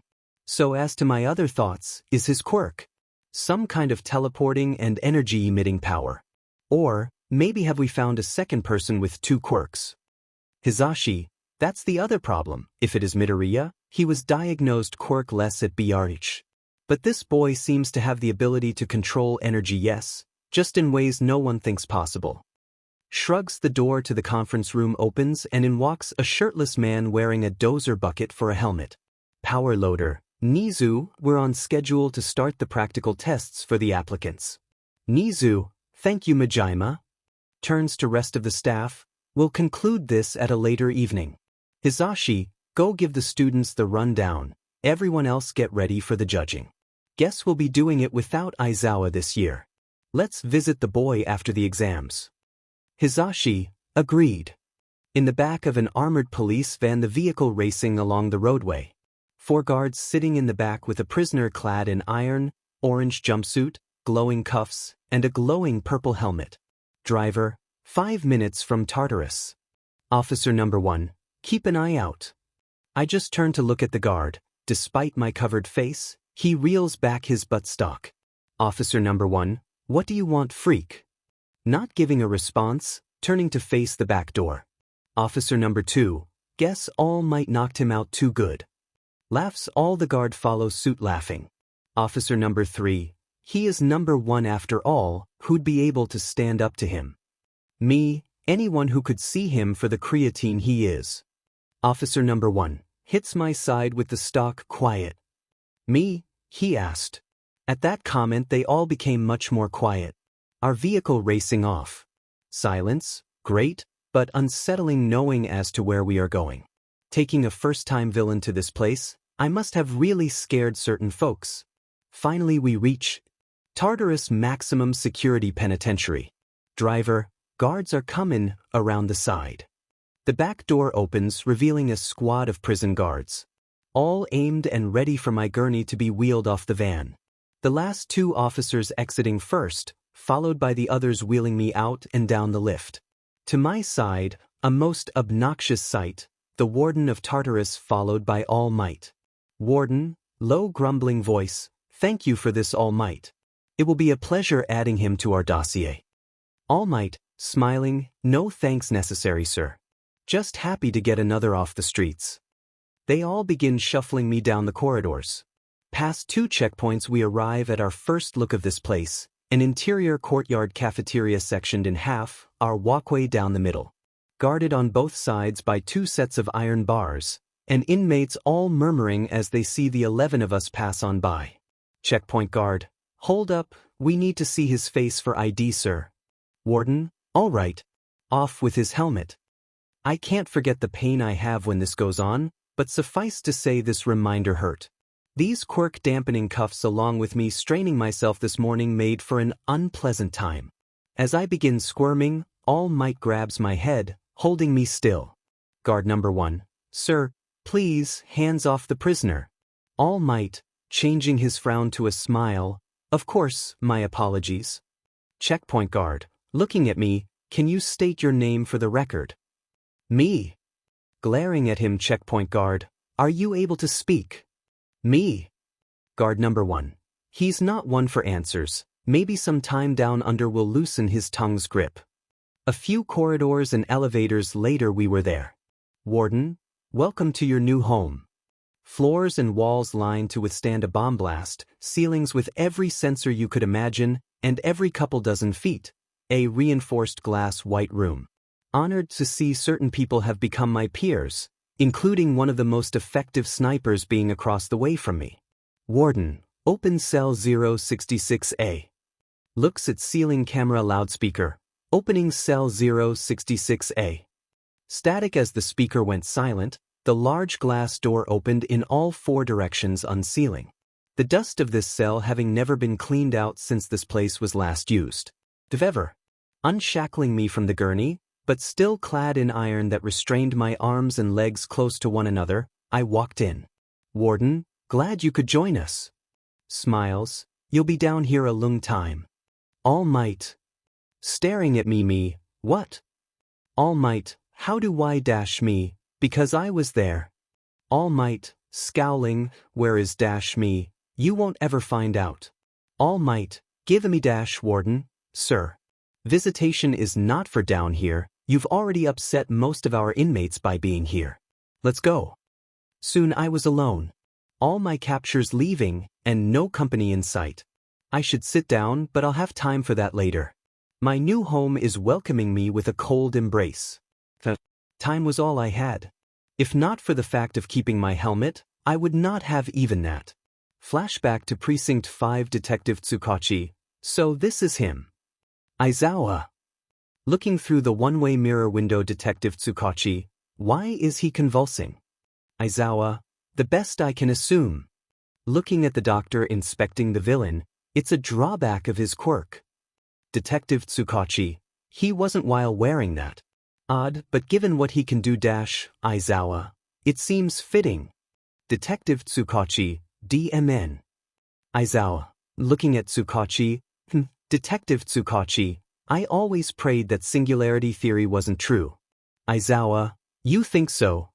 Detective 𝐬𝐮𝐭𝐡𝐨𝐫. Well. Gestures to the villain. Seems we have a shining example of a quirk the body can't control. 𝐮𝐬𝐴. So then how does the helmet help? Detective 𝐬𝐮𝐭𝐡𝐨𝐫. Don't know. I've had a CSI inspect it, but they haven't a clue what the hell that thing is. 𝐮𝐬𝐴. Saw him wearing it outside of the warehouse. You think it came from there? Detective 𝐬𝐮𝐭𝐡𝐨𝐫. Another unanswered question. We've tried contacting the owners, but it's always the same with them. The chief of staff says no, and their superior doesn't answer calls. 𝐮𝐬𝐴. Who? Raises eyebrow. Detective 𝐬𝐮𝐭𝐡𝐨𝐫. It belongs to the 𝐾𝐮𝐭𝐡𝐨𝐫. They sater back at the inside of the room. How I am still convulsing, and the doctor's trying to extract BLD samples before the needle vaporizes. Detective 𝐬𝐮𝐭𝐡𝐨𝐫. What? Shocked. I thought he was in cuffs. 𝐮𝐬𝐴. He is. Hisashi enters the police booth. What's up? 𝐮𝐬𝐴. A new discovery. Our arsonist has abilities even with quirk dampening cuffs. Hisashi. How? Detective 𝐬𝐮𝐭𝐡𝐨𝐫. Our third great question. Usually 3 strikes is a free coffee, which I'm going to go get. In the meantime, I'll contact the 𝐾𝐮𝐿 again and get someone to find something on that helmet. 𝐮𝐬𝐴. We should keep it with him. Both the detective and the hero looked at the sleep-deprived man. Their facial expressions answering for them at how bad an idea they believed this statement to be. 𝐮𝐬𝐴. It will keep him stable. Last time he flatlined in an ambulance, I want him on the road to Tartarus without that kind of excitement again. Detective 𝐬𝐮𝐿. Fair enough, I guess. If we find anyone willing to take a poke at it, I'll escort them to the penitentiary myself. They all agreed and went about their duties. Asking questions, but me not answering them. Whether I wanted to or not. Back at Tartarus, they inspected my helmet for all sorts of buttons and weapons, and despite the warden's protest, I kept it. Ironically, I never got a chance to inspect it. I just commissioned it for a favor. Despite that poor excuse of a human being. Taking my idea for profit, but what would I expect from a 1%? On top of being the man who funded my other problems. This train of thought had got me pacing, and keen to their instincts. She took notice across the hallway. Eventually the staring attracted my attention. Me, what? Inmate, shakes her head. Me, then quit staring. Inmate, quit giving me something to stare at. Me, sigh, if we are talking may I at least ask one thing? Inmate, you can, just expect a trade in return. Me, what does the best sniper do to get down here, Ms. Nagant? Nagant, not a miss, and probably the same as you, little boy in blue. Attracted the attention of the wrong people. Me, fair enough. And what do you want to know? Nagant, perceptive, but what is that helmet you have on? Your quirk. Me, my curse forces me to wear this. Nagant, curse huh? Fair. Me, this is going to be an interesting time. The loudspeaker buzzed to life, with the oh-so-lovely ear-piercing static, just earlier than normal. Loudspeaker, quiet down inmates. Static, we just looked at each other, and she just shrugged. That would be the end of our lovely conversation. And how the rest of our conversations went, quick gabs and little remarks. A stone-cold lady to till the end. Until the one day in particular that things changed with a single visit. 𝐾𝐮𝐭𝐡𝐨𝐫, loudspeaker, quiet down inmates. You have a visitor, static me, interesting. Who could visit us? 𝐾𝐮𝐭𝐡𝐨𝐫 grumbles with a scowling face, no one good. She was right. We had a visit from a plethora of authorities. The detective, the warden, Eraserhead, and members of the HPSC led by someone I never thought I would meet, the HPSC president. AMDM of blonde hair and calm stature. HPSC president, turning to me, well, the fabled arsonist, your vigilantism is a well-kept story around these days. Snaps finger an assistant standing behind her, hands a folder with my nickname on it. I assume the data they've gathered. HPSC president, reading document, grand larceny, grand theft auto, breaking and entering, trespassing, murder, attempted murder. Need I go on? Me, no, let's skip to the questions you have for me. HPSC president, no, not here. Warden, what do you mean? Detective 𝐀𝐮𝐭𝐡𝐨𝐫, she wants to question him at their headquarters. Warden, MDM president, with all due respect HPSC president, yes, but what you're about to say won't be. We will question and answer what you and the police couldn't. Eraserhead, would you be so kind? Izuku grumbles and activates quirk, unlock the door. Me, I'm in cuffs. HPSC president, which have proved ineffective, but don't worry, you'll be taking off that helmet as well. Me, shudders at the thought. 𝐾𝐮𝐭𝐡𝐨𝐫, coughs, leave the kid alone. They turn around to face the other voice. HPSC president, Lady 𝐾𝐮𝐭𝐡𝐨𝐫, unlike you to care about someone else. 𝐾𝐮𝐭𝐡𝐨𝐫, scowling at her, he's kept me company, and you're taking that away from me. Be the least you could do for locking me in here. HPSC president, you murdered dozens of heroes, you shall serve your time reconciling in here. She wanted to protest and stood up from her bed, until I shook my head. Gesturing to my head as they were all turned away, besides Eraser who just looked puzzled at me. I stared at him and he just shrugged. Interesting. They proceeded to open my cell and push me towards another gurney. Right before strapping me on, a guard grabs my helmet, yanking it off. Convulsing with Eraser's quirk on me, I fall to the ground.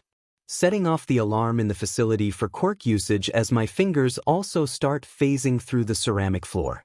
Coughing and heaving, they finally pull me up from in front of Negan's door. HPSC president, shaking her head, you are going to be a handful, aren't you? Me, shaking IIMT to PPSC. Soon enough, the alarm is deafened by the guards, and I am wheeled out of that layer of the prison. All that remained of my existence there, documents, and a small metal object sitting in front of Negan's cell. The reflection of the light illuminating and getting her attention. At the Hero Association headquarters, hallways of stares and murmurs. After all, why would a villain be in here of all places, and being skirted by an entourage no less? For hours on end they were trying their best to see what was going on with me. To also find out how I was able to do what I'd done. Eventually they got tired of me phasing through objects and spasming, but they did get a clear photo of me. My curse didn't shield me for long, not it is up to Hisashi's meddling before they find out who I am. They all sat across from me as I was restrained to a gurney still. An analyst searching on their computer. Analyst, this may take some time. MDM president. HPSC president, of course. Izuku, so what do we do whilst waiting? HPSC president, turning to Izuku, for now Eraser, you keep an eye on him. Call me and the detective when you find something. Everyone walks out of the room, leaving the hero analyst and guards alone with me. Me, grunts, you could have left the helmet on. Guard number 1, shut it villain. Izuku, let him talk. Guard number 2, not without the president around.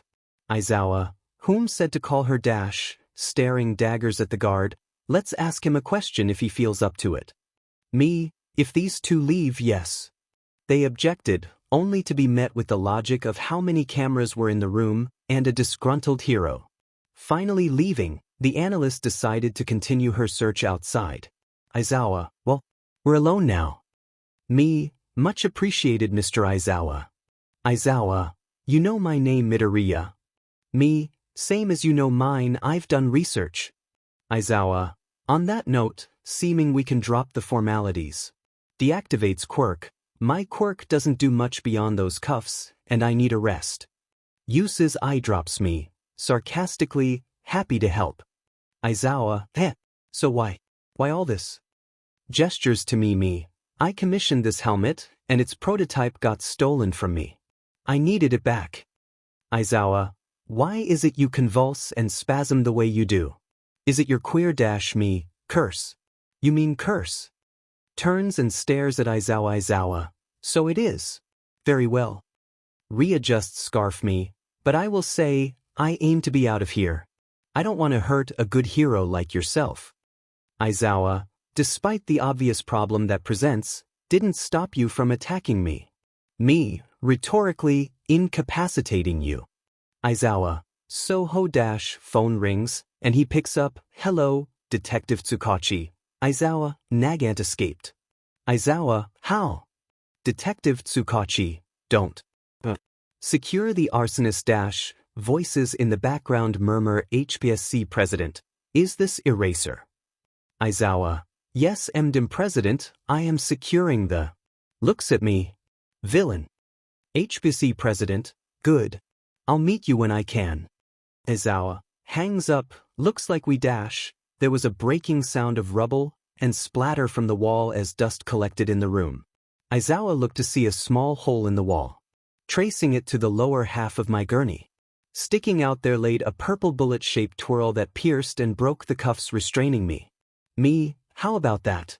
Blinks to the wall and blows it open to reveal the side of the building. 𝐮𝐬𝐴, activates quirk, don't.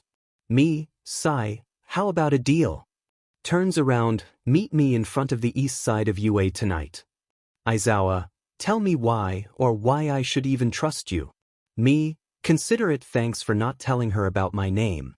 And you can't. Not yet at least. But this game only ends with one of us destroying the other now that they know the obscurity of my curse, and you're one of the few good heroes around. 𝐮𝐬𝐴, we'll see then. Me, great. Walks off ledge and blinks away. See president. Busts through door, where is he? 𝐮𝐬𝐴. He got away. We always have a funny way of ending up in the positions we do. After all, no one knows their destiny. Everyone only assumes the purpose of the current moment as fate. Did I believe I'd be making a deal with a hero? This evening will bring forth a change given what was this morning. Flashback to after the escape, walking along the roof with Nagant. We hadn't said a word, only nodding to one another as we make our way towards the other roof. Jumping down to it, traversing to the inside stairwell. Me, so you saw the piece I left. Nagant, obviously. Me, surprised you came. Nagant, not surprised I found you. Me, looks back at her, would you be in my situation? Nagant, no. But this was just repaying the favor, nothing else. Me, are you willing to ever exchange favors again in the future? Nagant, maybe.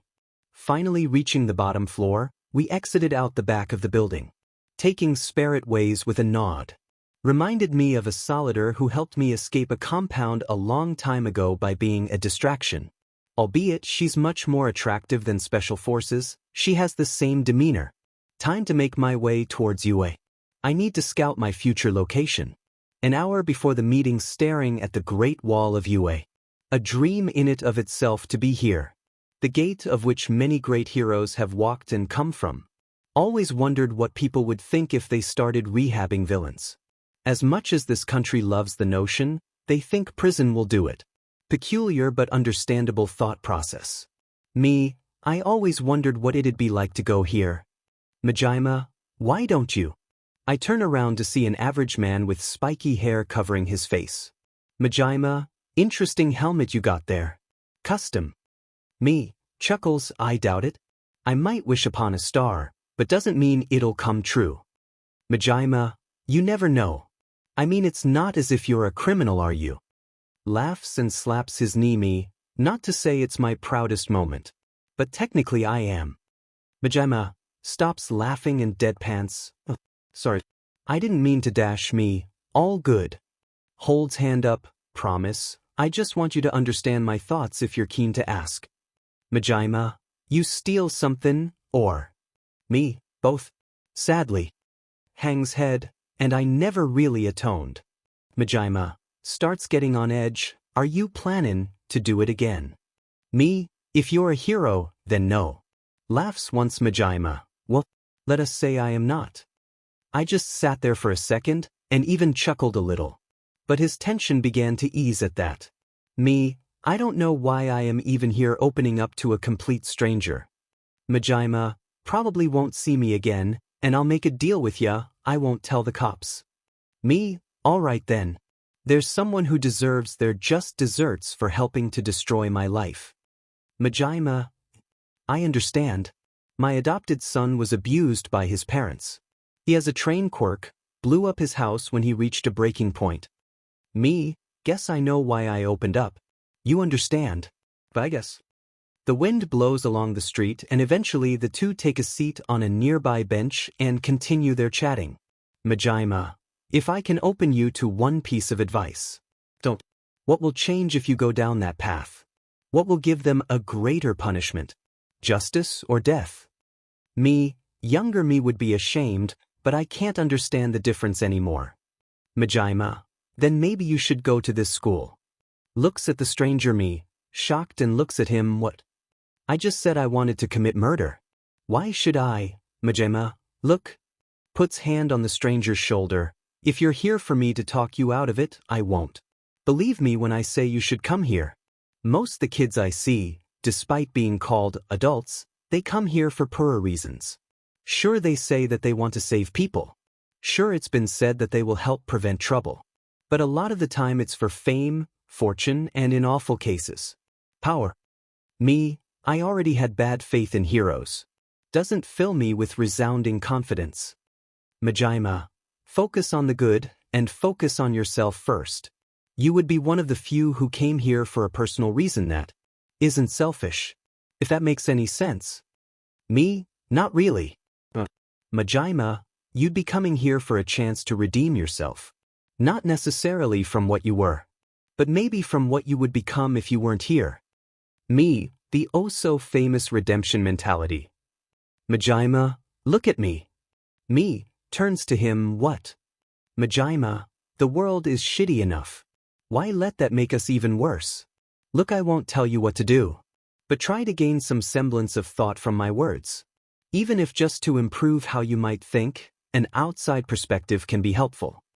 Me, well, 𝐻PSC, just take my words into consideration. On that note, I must be off. Gets up. I wish you the best in your decision. Me, appreciated. See you around, stranger. Gone as quick as he appeared.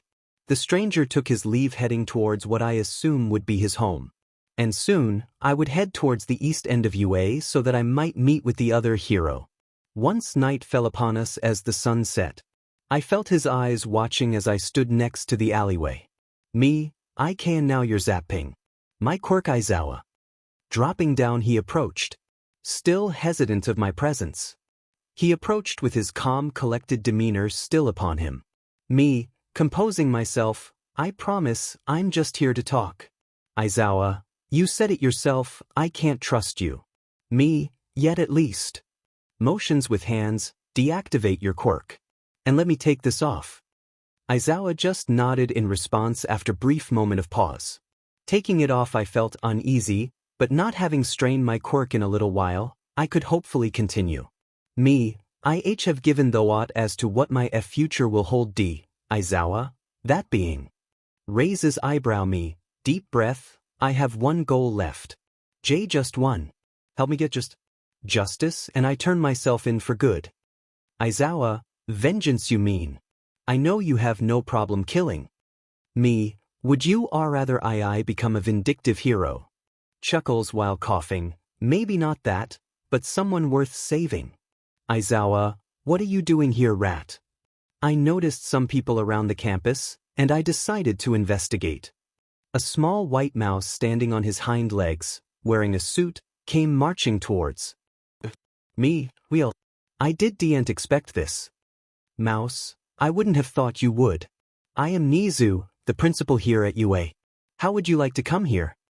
Me and 𝐬𝐬𝐴 chimed in at the same time. You can't be serious, with a deadpan stare that the mouse only blinked in response to. 𝐻𝐮𝐬𝐽, I heard you talking to the man earlier and hearing you now. I believe it to possibly be genuine. 𝐬𝐬𝐴, aside from the obvious, the HPSC is looking for him. 𝐻𝐮𝐬𝐽, yes, and I wish to keep that from happening. But I am all too happy to let them know of your location. Me, so blackmail. Great. 𝐻𝐮𝐬𝐽, if you wish to call it. I am intelligent, not generous, and the HPSC has tried getting their hands in UA for some time now. I would enjoy seeing them be wrong about rehab. Me, and shaking 𝐻𝐮𝐬𝐽, a few items on my docket. You're peculiar, you have the makings of heroism. Maybe not a hero, but we have underground 𝐬𝐬𝐴, for example. And the chance to stop something bad from happening to you and your victim. Me, admirable. But I see can't go here. I'm a villain. 𝐻𝐮𝐬𝐽, I prefer vigilante. Before the warehouse, you only took down corrupted individuals. Me, so if I don't comply, prison. 𝐻𝐮𝐬𝐽, yes. A long drawn-out pause between the three of us as we sat in silence. The rat unmoving except for eyes, studying me. 𝐬𝐬𝐴 still trying to figure out why. Me pondering the main question on my mind, should I? Me, will. Deep breath, I be able to give justice to my target. 𝐻𝐮𝐬𝐽, something that will be open for discussion later. Me, not many options given to me, huh? 𝐻𝐮𝐬𝐽, intelligent, not generous. The final bit of silence before I made arguably the worst decision of my life. If I had the chance, hindsight being 20 out of 20 would be appreciative. If only teleportation could traverse time, and not just space. Me looks at 𝐬𝐬𝐴, then turns to 𝐻𝐮𝐬𝐽, so when do I start? 𝐬𝐬𝐴 still buffering from the offer. Myself not comprehending the fact that I said what I blurted out loud. The pause must have been evident to the rat, given he looked at both of us. 𝐻𝐮𝐬𝐽, it's not that crazy of an idea, contrary to what you both believe. Trust me. Begins walking away, 𝐬𝐬𝐴. Will you follow me? You are of course welcome to come to. Arsonist. Me, I guess. Sure. Follows them 𝐻𝐮𝐬𝐽. As to your question, you may begin next Monday. I want the tomorrow and the weekend to sort out your new schedule. Along with whom you'll be under. 𝐬𝐬𝐴, 𝐀𝐮𝐭𝐡𝐨𝐫, 𝐬𝐬𝐴? 𝐬𝐬𝐴, me, looks at 𝐻𝐮𝐬𝐽, I want in his class. 𝐻𝐮𝐬𝐽, done. 𝐬𝐬𝐴, sighs, do I not get a say in this? 𝐻𝐮𝐬𝐽, no. And you are the best equipped to deal with him. Me, and him, is standing behind you. 𝐻𝐮𝐬𝐽, and him, is still an unknown quantity to us. Me, fair. 𝐻𝐮𝐬𝐽, but you'll be put in with the first years. You are about to be 20 after all, so a year older than most all of them, but close enough for a college. I assume we can agree with you being in the heroics course, and 𝐬𝐬𝐴's is class 1A, one of our two up-and-coming pride and joys. Me. Sounds good. 𝐻𝐮𝐬𝐽, chuckles, then I assume correct. Either way. One thing I can't figure out is me, you already know it. But go ahead and ask. 𝐻𝐮𝐬𝐽 pauses for a second then continues walking, what is your name? Me, Izuku. Izuku Midoriya. 𝐬𝐬𝐴, so you are Midoriya. Why are most of your files sealed? Me, I'm not answering that. 𝐬𝐬𝐴, you need to. 𝐻𝐮𝐬𝐽, in due time. It would be appreciated. Me, scoffs, search for people with the last name Midoriya. You'll find a certain outlier who's a massive but. They did not have much of a response or retort to that. I am curious if they were shocked with me being even that forthcoming. Who knows? But the old therapist always did say it was better to open up. Not to mention that I mean poor excuse of a father never gave me many favors. Me, so. I assume I am going to have new rules set in place for my life. 𝐻𝐮𝐬𝐽, that is why you'll be coming to the meeting tomorrow. 𝐬𝐬𝐴 and me both looked at him saying what loud enough to wake a dog across the street. Its barking spooking us until we calmed down and continued walking. 𝐻𝐮𝐬𝐬, we need to discuss this with the faculty. Especially now that we are officially disrupting the Hero Association's plans. You need to be kept a secret. Me? Oh great. So nothing is changing in that regard. 𝐻𝐻𝐬𝐬, me, never mind. But does that mean you're gonna disavow me if push comes to shove? 𝐻𝐻𝐬𝐬, contrary to your beliefs. Me, why? 𝐼𝐮𝐬𝐽, because what happens if they find you here? They'll know we wanted to rehabilitate you our way. Second, what hero goes back on their word? Until you break the deal, we will uphold it. Silence was all I could muster. To be determined if they will indeed keep their words to me. 𝐻𝐻𝐬𝐬, come. We'll discuss this on the way to my house. Me, what? The next day I had never been in a location that wouldn't get CPS called on a guardian before. I guess that's what you have to ability to do when you have your priorities straight. Or just rich. Fastened in with 𝐻𝐻𝐬𝐬 in his car. Driving the way he does worries me. I know I could teleport out of the crash, but seeing a creature drive with bricks taped to the pedals. Unorthodox at best. 𝐻𝐻𝐬𝐬, so how did you rest? Me. Looking out the window, 𝐻𝐻𝐬𝐬, is this your first time in a car? Me. 𝐻𝐻𝐬𝐬, did you at least sleep comfortable? Me. 𝐻𝐻𝐬𝐬, come now. You aren't a prisoner. Me, last night says otherwise. 𝐻𝐻𝐬𝐬, fair but still. You are welcome to at least share your thoughts. Me, will that make this ride go any faster? 𝐻𝐻𝐬𝐬, not actually, but you may find time flying quicker. Me. Not much of my head was occupied with his questions. It is generous to have someone provide something for me. But given the strings attached, and the rug threatening to rip itself out from underneath me, it doesn't fill me with the greatest sense of offering gratitude. Yet again, someone giving only to expect something in return. 𝐻𝐻𝐬𝐬, you know I could have just delivered you to your apartment. If you may call it that. Me, you had 𝐼𝐮𝐬𝐽 find it. 𝐻𝐻𝐬𝐬, HPSC actually. Me, would have ruined your plans. No test subject means no test. The car lurched to a halt. The rat actually had a little bit of trembling in his hands as he continued to grip the steering wheel. It was new to see the principal not have his calm, upbeat demeanor. 𝐻𝐻𝐬𝐬, low, shaky voice, you do not get to call yourself that. Me, you were experimented on. 𝐻𝐻𝐬𝐬 nods me. Then I am one of the few who may understand you. The two of us looked at one another. Despite my helmet, he could tell the genuine words in my voice. With a little nod and recomposing, we were off to the UA morning meeting. Light traffic once we got close, and pulling into the parking garage down under, silence was all that could be heard.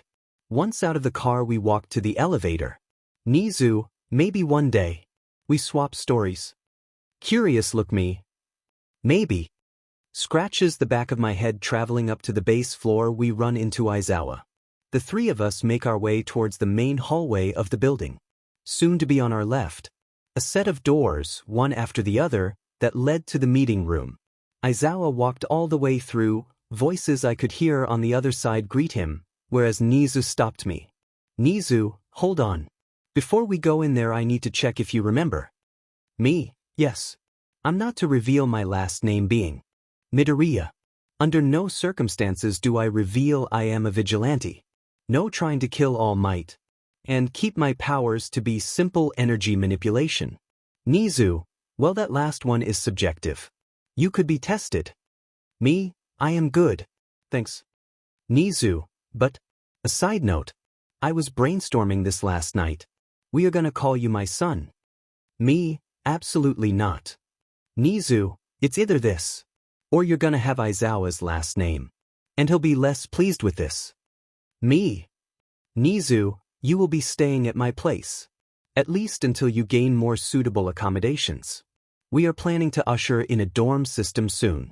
Just public opinion given where we are in the city. People think it a waste of money.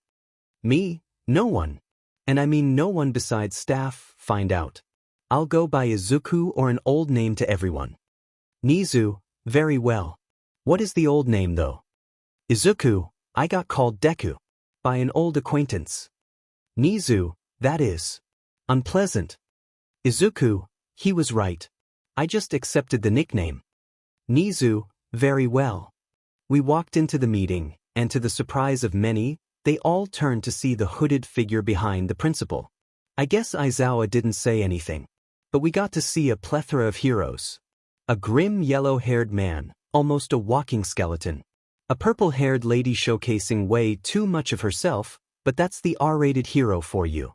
Among a few others, including Present Mike. Hey, aren't you 𝐶𝐿? 𝐒𝐮𝐬𝐴 turns to him and shakes his head. No Hisashi, he's gone. That name. Hisashi. I thought I'd never hear it again, and that must have showed as my hands started shaking. 𝐻PSC, everyone. This is a new student joining us. And a special case at that. Gestures to me, and slyly taps my arm waking me. This is my son Izuku. Everyone either gained a shocked look or the one-fang teacher spitting his drink onto the U-shaped table.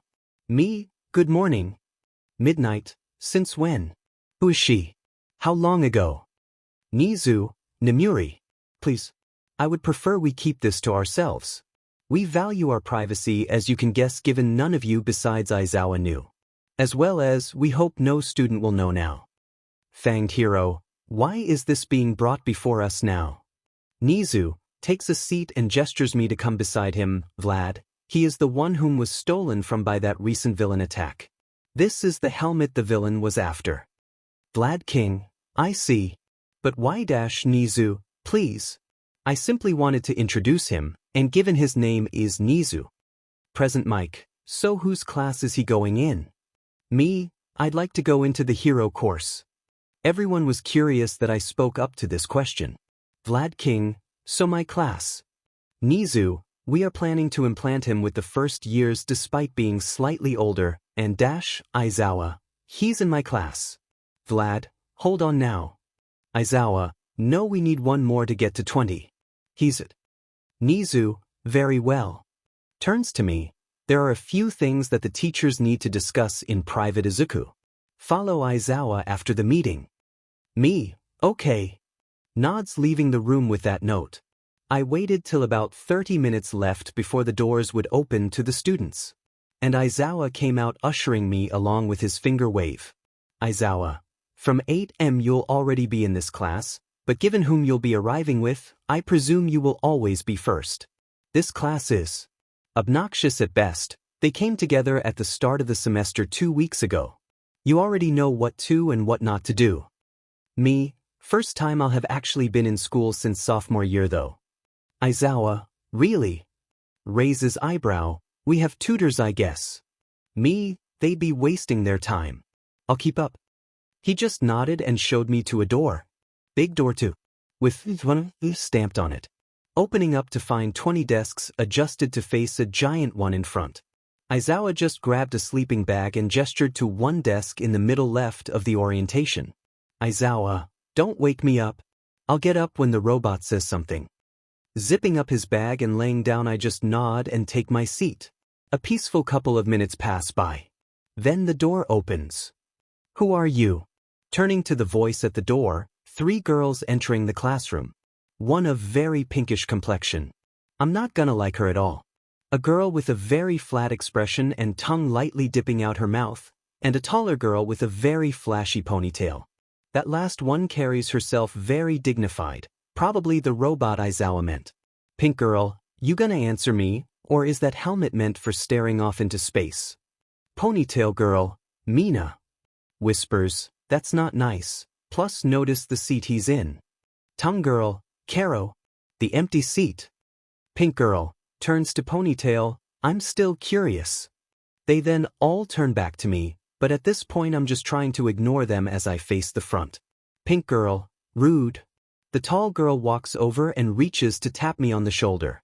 Me, grabs her hand before it reaches, don't touch me.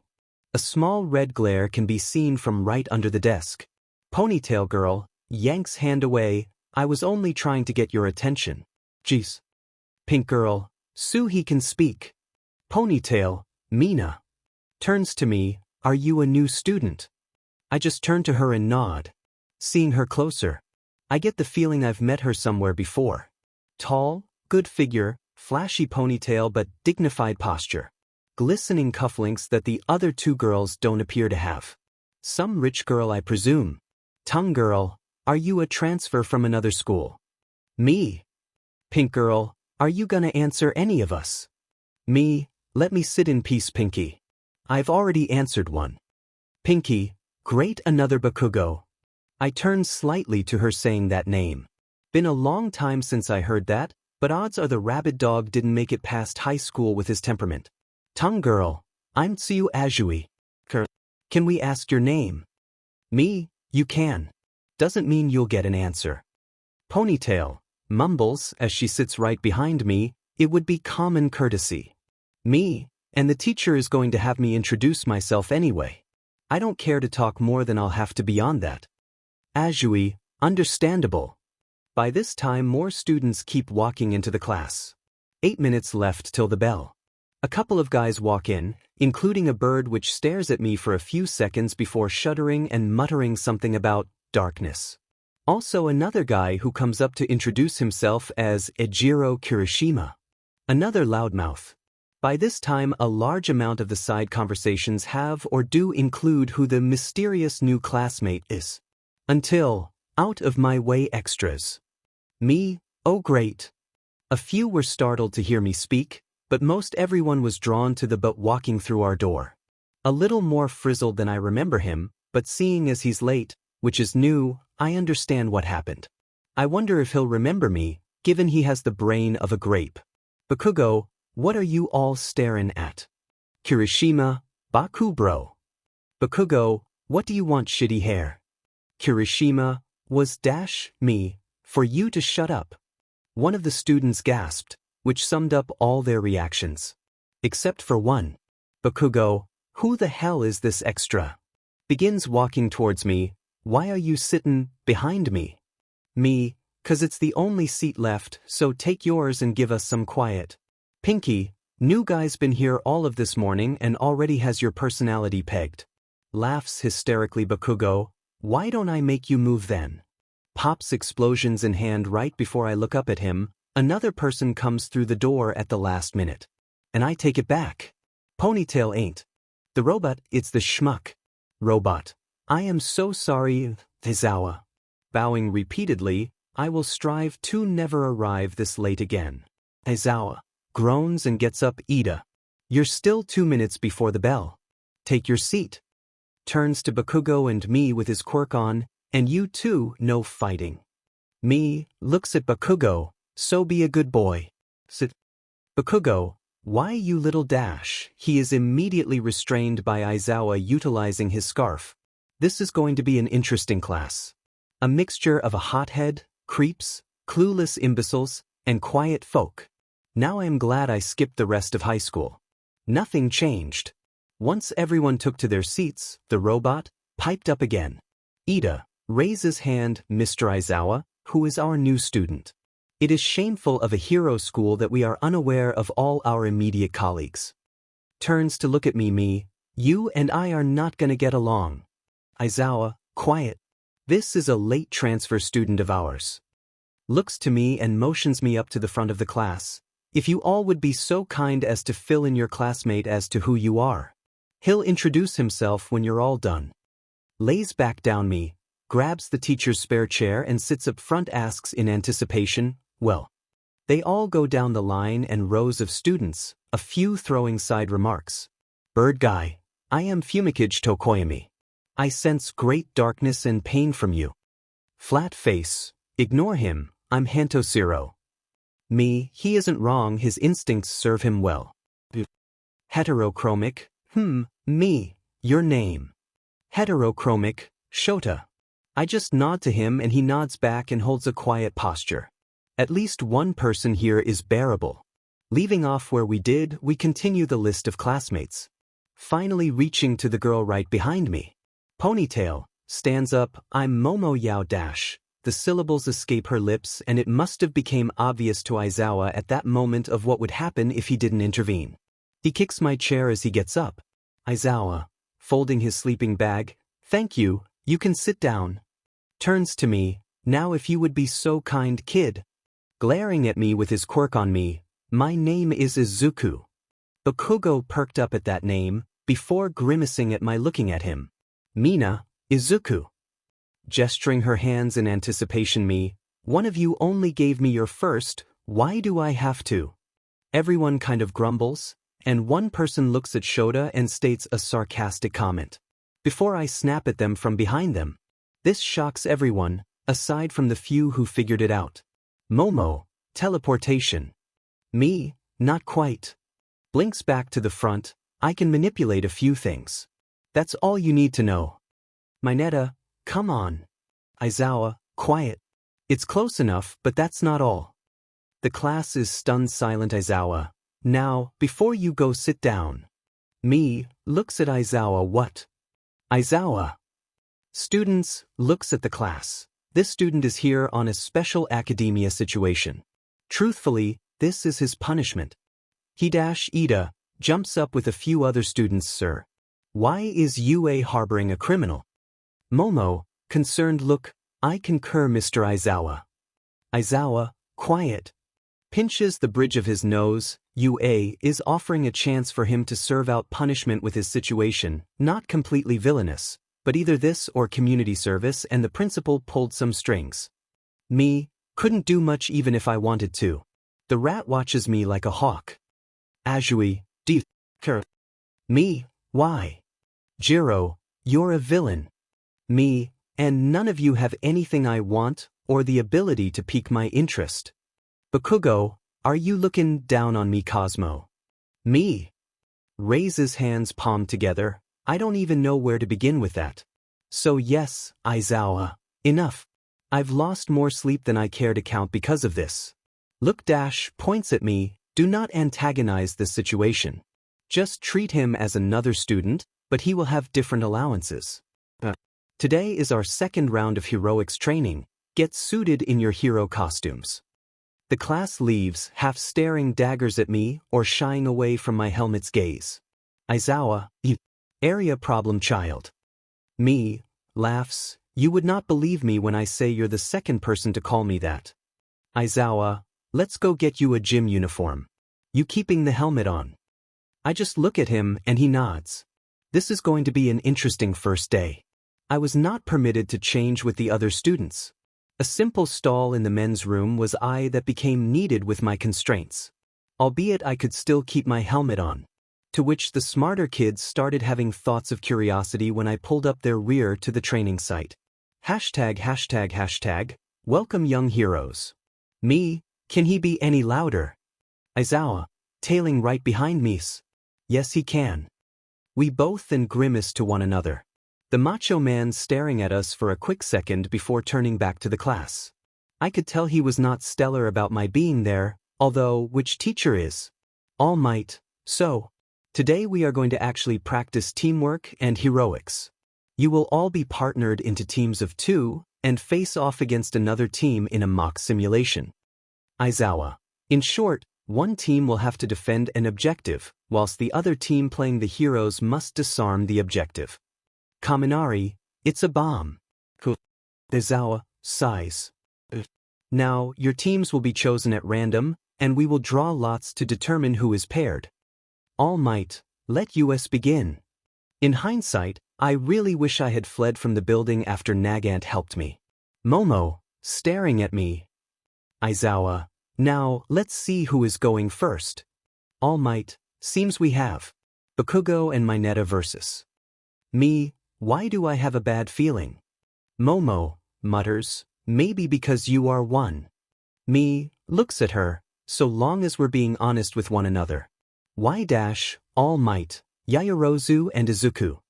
The class went from nervous, anxious, and looking forward to this exercise, to that of a mortuary. They just stared at us and Bakugo began spouting his normal bantering. Aizawa, go get ready. Villains have 15 minutes to prepare. Mineta, looks at me, should have been you here and me with her. Me, chuckles, she just shivers after hearing his words, and rejects my looking at her for an answer. Let's get this over with. I can't stand being next to a Momo, criminal, me, thief. 15 minutes later, outside the training building speaker, time is up. Heroes, you have 30 minutes to disarm the bomb or capture the villains. Momo, all right, let's go. Me, no plan. Momo, well. Me, you didn't think that far. Momo, not as if you'd listen to me. Me, why? Never even gave me the chance, albeit much like a Yaoyorozu to deprive people of things. Momo, don't throw my family name into this. And you lost that chance when you committed a crime. Me, then we're in agreeance given you've done the same. Momo, face going red from anger, I'll have you know I've never hurt a fly. Me, walking into the building, sure. Why do you even care what I think? I'm a villain to you, remember? Momo, scoffs whilst following me, I just don't care for lies. Me, then how about this, you stole from me. Momo, what did I just say? Me, then use your brain, am I annoying you given your preference, or am I trying to annoy you by doing the opposite? Momo, shut dash, quickly I cover her mouth and blink us to a corner of a room, while footsteps get louder down the hallway.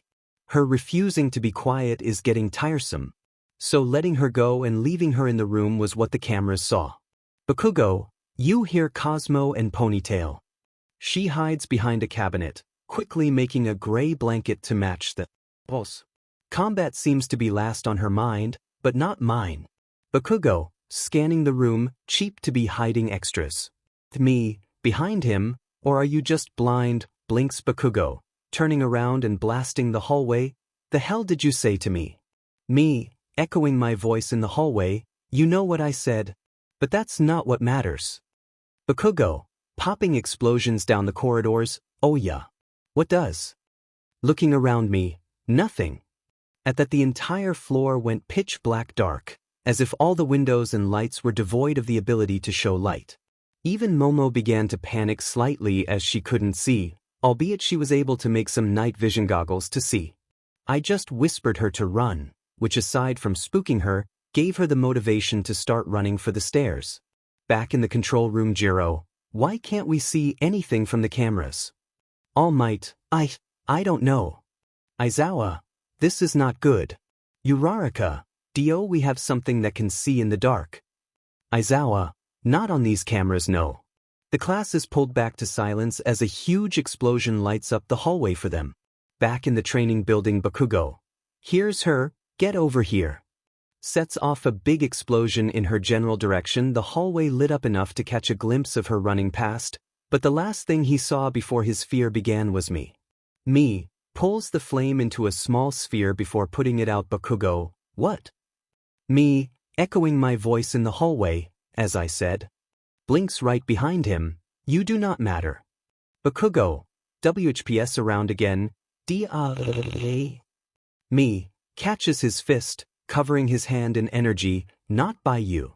He tries pulling away, despite not being able to see anything beyond the faint glow of my helmet in front of him. Throwing a haymaker with his other fist, he is met with me ducking and kicking him down the hallway. Although popping explosions with one hand, his other hand was still incapacitated by me. Me, blinking away from every explosion, you'll wear yourself down. Bakugo, I'm not weak. Pops an explosion on his other hand. His hand was broken free enough he could move his fingers, and he begins to pull a pin on his gauntlet. Bakugo, better dodge this extra. Pulls pin in the control room. The hallway lights up and a few cameras are brought to static as Bakugo stands there having pulled the pin on his grenade gauntlet. This having blown a hole through some of the building to now see a purplish-black aura covering the building. Yet before anyone can ask, they see the helmeted villain jumping from the smoke and embers of the explosion to punch their classmate in the face. Aizawa, he managed to cover himself, I guess. All Might, but how? The speed you'd need to do so. Aizawa, well, Bakugo was showboating to him. Maybe that helmet also allows him to see in the dark. Back in the training building, exchanging throws and blows with Bakugo. His gauntlet is destroyed, but blinking around him and expending myself. I am feeling the energy leave my body. Me, in a reverberating voice, it's time to end. And do this. Bakugo, developed a stutter, extra. throws a fainting blow and pops smoke in my face before he can finish his backflip. I blink behind him as well and dropkick him in the back, sending him rolling down the hallway. With Momo hearing the huge explosion, he might bring this building down. She kept searching for the bomb. 15 minutes were all that was left on the countdown. Last floor to search has to be here, right? Momo sees the last set of hallways covered in orbs. He's laid a trap. 𝐻PSC, you don't know the half of it. Begins bouncing around towards her. They begin running around one another, till 𝐻PSC got a lucky hit and stuck her to the wall. 𝐻PSC, must be my lucky day. Wipes spit off his mouth. Momo, you are not going to stop me here. Creates and drops smoke bombs on the floor. Despite the little light in the room, 𝐻PSC lost sight of her as got loose of the wall. She created a staff and begin attacking the purple-haired boy. Him now on the defensive, throwing more orbs at her until 2 stick to either end of the staff. One end of the staff now stuck to the wall. He goes to tackle her, and she pins him against the wall with the staff. Against his preference, the staff was stuck to the wall with him trapped between the two. Momo, you're not going anywhere. 𝐻PSC, what? Don't want to tape me up? Wriggles eyebrows. Momo, look of disgust on her face, and touch you. Continues running off back down with the other 2. Continuing blows were exchanged with the 2 boys. Bakugo, breathing, stay down extra.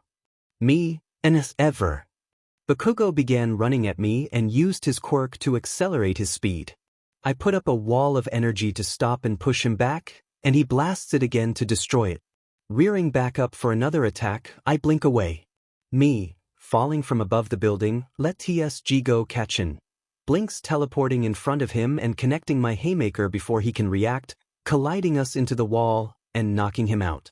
I begin phasing slightly, but am able to put capture tape on him and take a quick rest on the wall to catch my breath. On the final floor, Momo is still rushing towards the last few rooms, and finds a door that is barred shut. Momo, how many did he place here?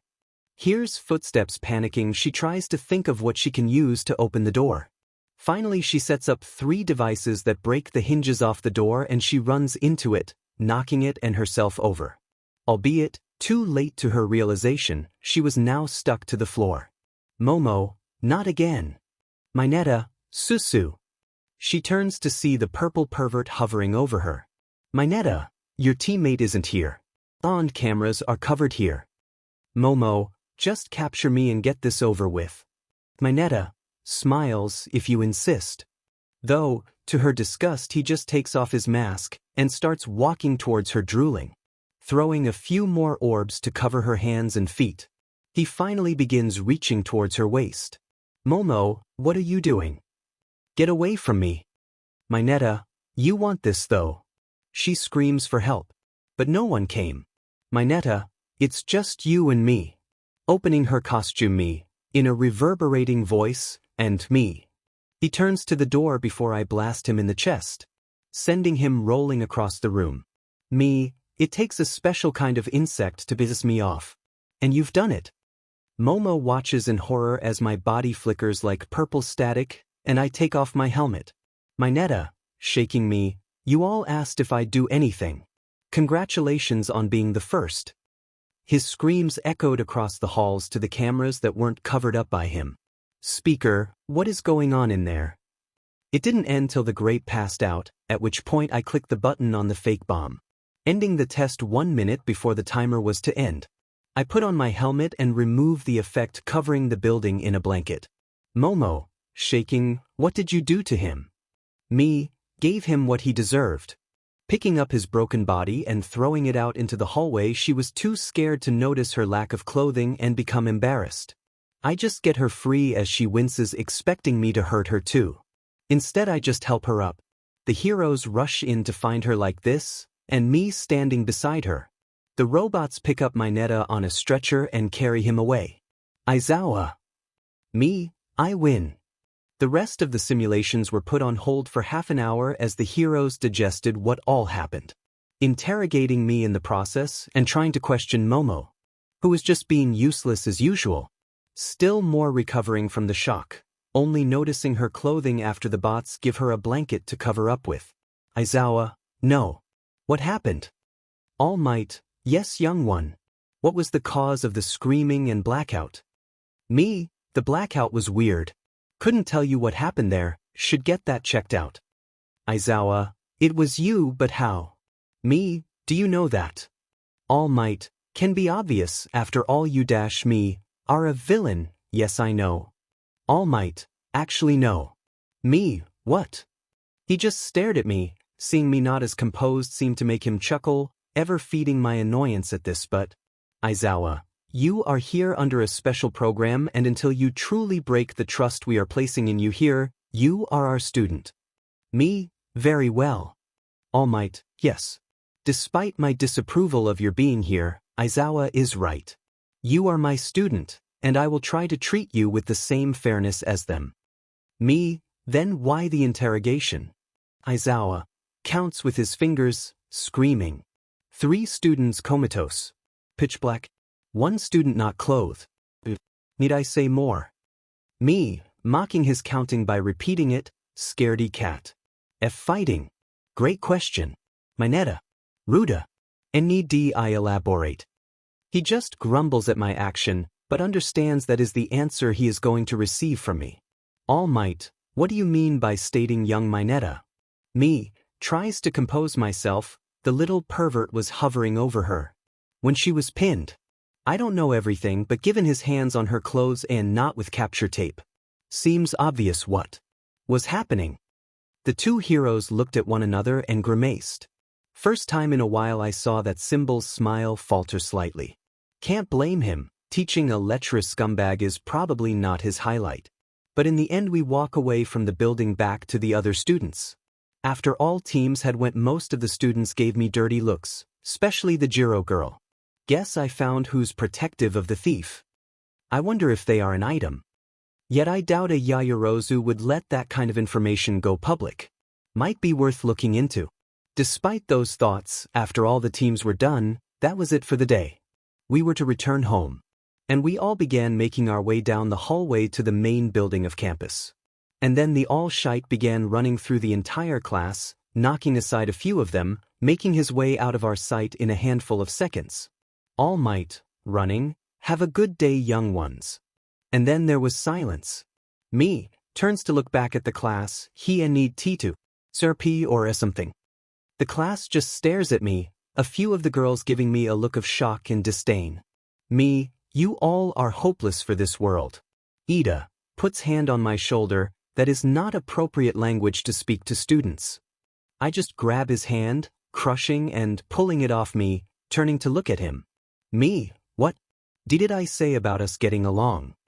He pulls away, as a few of the other members of the class look about ready to defend their friend. Me, holds up both hands, palms open, I've done enough fighting. 𝐻PSC, snickering, you seem like the idiot shocked you or something. Kaminari, stupid face holding thumbs up, hehehe. Me. We all have our drawbacks. We all just continue towards the main building, all of them getting in their groups. A few whispers and murmurs about my body shaking. Yet it was peaceful not having the Pomeranian barking at everyone. Finally making our way to the gate, everyone starts heading their separate ways home. Yet the thief stands at the entrance with her earbudded friend. Them giving me a look as a stop beside them. Continuing to talk quieter till one of them pipes up. 𝐻PSC, sarcastically, can we help you? Me, doubtful. Actually there is one thing. 𝐻PSC, I wasn't off dash me, turns to her, don't talk to me. Saves your breath and my hearing. Momo, do you ever relent being difficult? Me, peeping his head at her, I thought you were the smart one. 𝐻PSC, hey. I just shake my head and turn to lean against one of the pillars of the gate. They just start making snide comments about me. As if pettiness were a manifestation, yet I can't blame them, I caused this kind of reaction. 𝐻PSC, to Momo, welp, I'm gonna head home Yamamo, have a good night. Whispers, be careful with him. Momo, nods, have a pleasant evening. Then it was 2. And the silence was pleasant. At least to me, yet to the ponytailed weirdo. Momo, sighs, so. Me, looks at her Momo, why are you here? Me, 𝐻PSC already explained that. Momo, Mutters something, no, why did you choose here? Me? Puzzled, what do you mean? Clear choice. Momo, not really. You don't seem to want to be here. Me, I don't. Momo, then why not just serve a quick sentence? I assumed they wouldn't be too harsh if they were willing to allow rehab. Honestly, it was interesting to see her actually talking with me. Momo, sighing again, I guess I am just bored. But dash me, you're right. But not about everything you have assumed. She perks up at me talking back. Me, I don't want to be here. But I don't know what else to do. Momo, you have plenty of dash me, no not really, before here was much worse. She paused. I don't know if she understood any of my cryptic speech. Did she finally figure out my crime is much worse than what was let on? Me, I won't lie, you may think I did petty crimes, something akin to larceny, but I am not a hero. I have proven the contrary. I don't even know why I am telling you this. Momo, I see. Well, you did save me. That was it. She is thankful for me helping here, ironic considering the exercise was to take out the other party. And I did that. Me, I completed my objective, nothing more thief. Momo, frustrated stomp, why do you keep calling me a thief? She was cut off by a limo pulling up to us at the entrance. They just have that much money, because I know that's not his personal one, different license plate. Me, catch your ride thief. Momo, goes to show what being nice will get you. Walks toward the door. The butler begins opening me.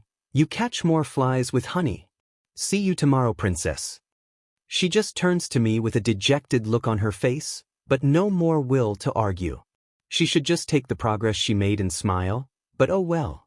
The butler looks at me, closing the door. Butler, are you an acquaintance of young miss? Me, not really. Momo, he's my classmate Sebastian. Sebastian, thank you for keeping young miss company until mine arriving. Me, waves him off, eh-ha.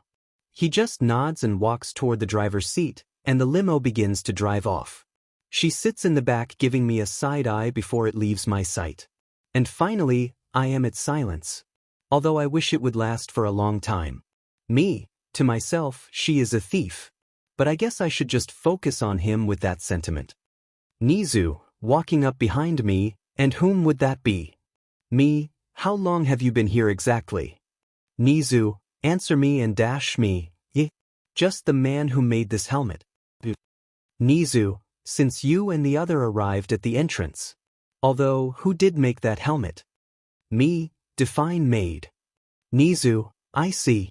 Izuku never saw you containing it until after the raid, which was a Yaoyorozu warehouse. Me, have you pieced together why I call her thief? 𝐒𝐮𝐬𝐴, close, I can make assumptions, which makes your speech ironic. Technically you stole from her. I turned to him in a flash, furious. Reverberating voice, penance for what they took from me. 𝐒𝐮𝐬𝐴 pats my helmet's forehead.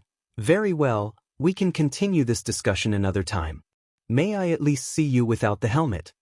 For once, I was stunned silent. I didn't know what else to do, so I just swayed my head no.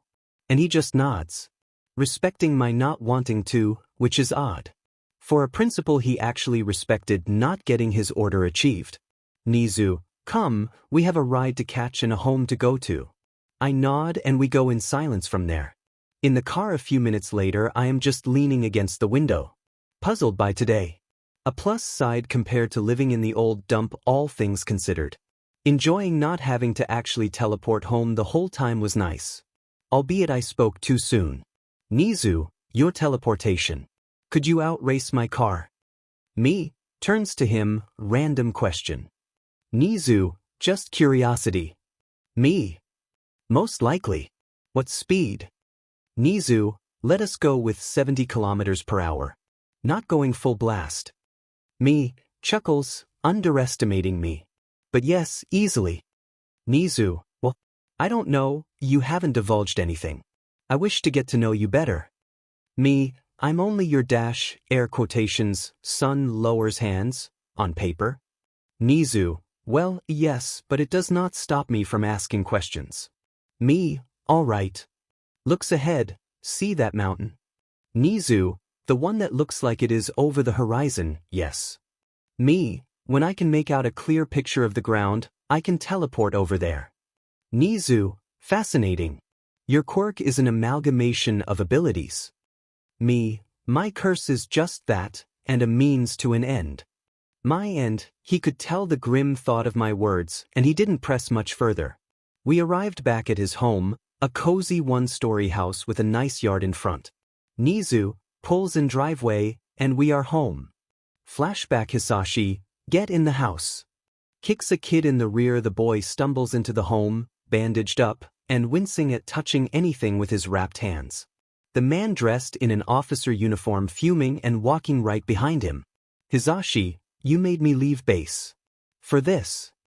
Izuku, tearing up, I'm sorry. 𝐻𝐵, pulling off his thick leather belt, not yet. Get in the corner. The neighbors were accustomed to the occasional screaming. Every cop called in the past was met with the same excuse before, movies. Yet every time, it always hurt to hear the young boy. Back to present me, home. The next day found me dragging my feet.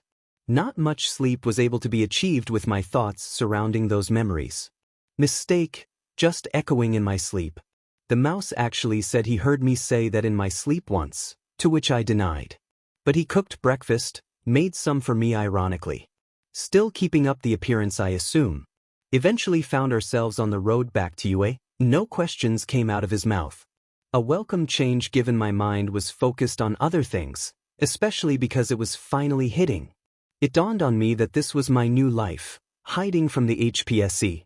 By pseudo-working for them, living with the president of a hero college, dealing with a school-sized element that hates my existence, and all of this on top of my prior issues. Just fing peachy. 𝐻𝐮𝐬𝐴, today's classes are going to be calmer than yesterday. Although I need to tell you, the teachers are having a meeting to discuss yesterday's issue. Me, which issue? 𝐻𝐮𝐬𝐴, the fact that 2 students were harmed in ways they didn't see and a third that was found naked, all of which were found in proximity to you. Me, 𝐴𝐻. And you're telling me this because? 𝐻𝐮𝐬𝐴, because this will possibly drag you into the meeting, and a few teachers want answers. Me, the ones whom have apprehension to my being at this school. 𝐻𝐮𝐬𝐴, well, suffice to say all of them. Me, but not you or 𝐻𝐵. He looks over for a few seconds, and almost smiles. But given the subject it was short-lived. 𝐻𝐮𝐬𝐴, well if nothing else, you prove to be quiet intuitive. But yes, I will try to hold them off, but me, I will be happy to come before them. You already defend and hide me enough. Best not use your trump card on every subject. Lest they become aggravated at your leadership. 𝐻𝐮𝐬𝐴, you say this as if you've seen this situation play out.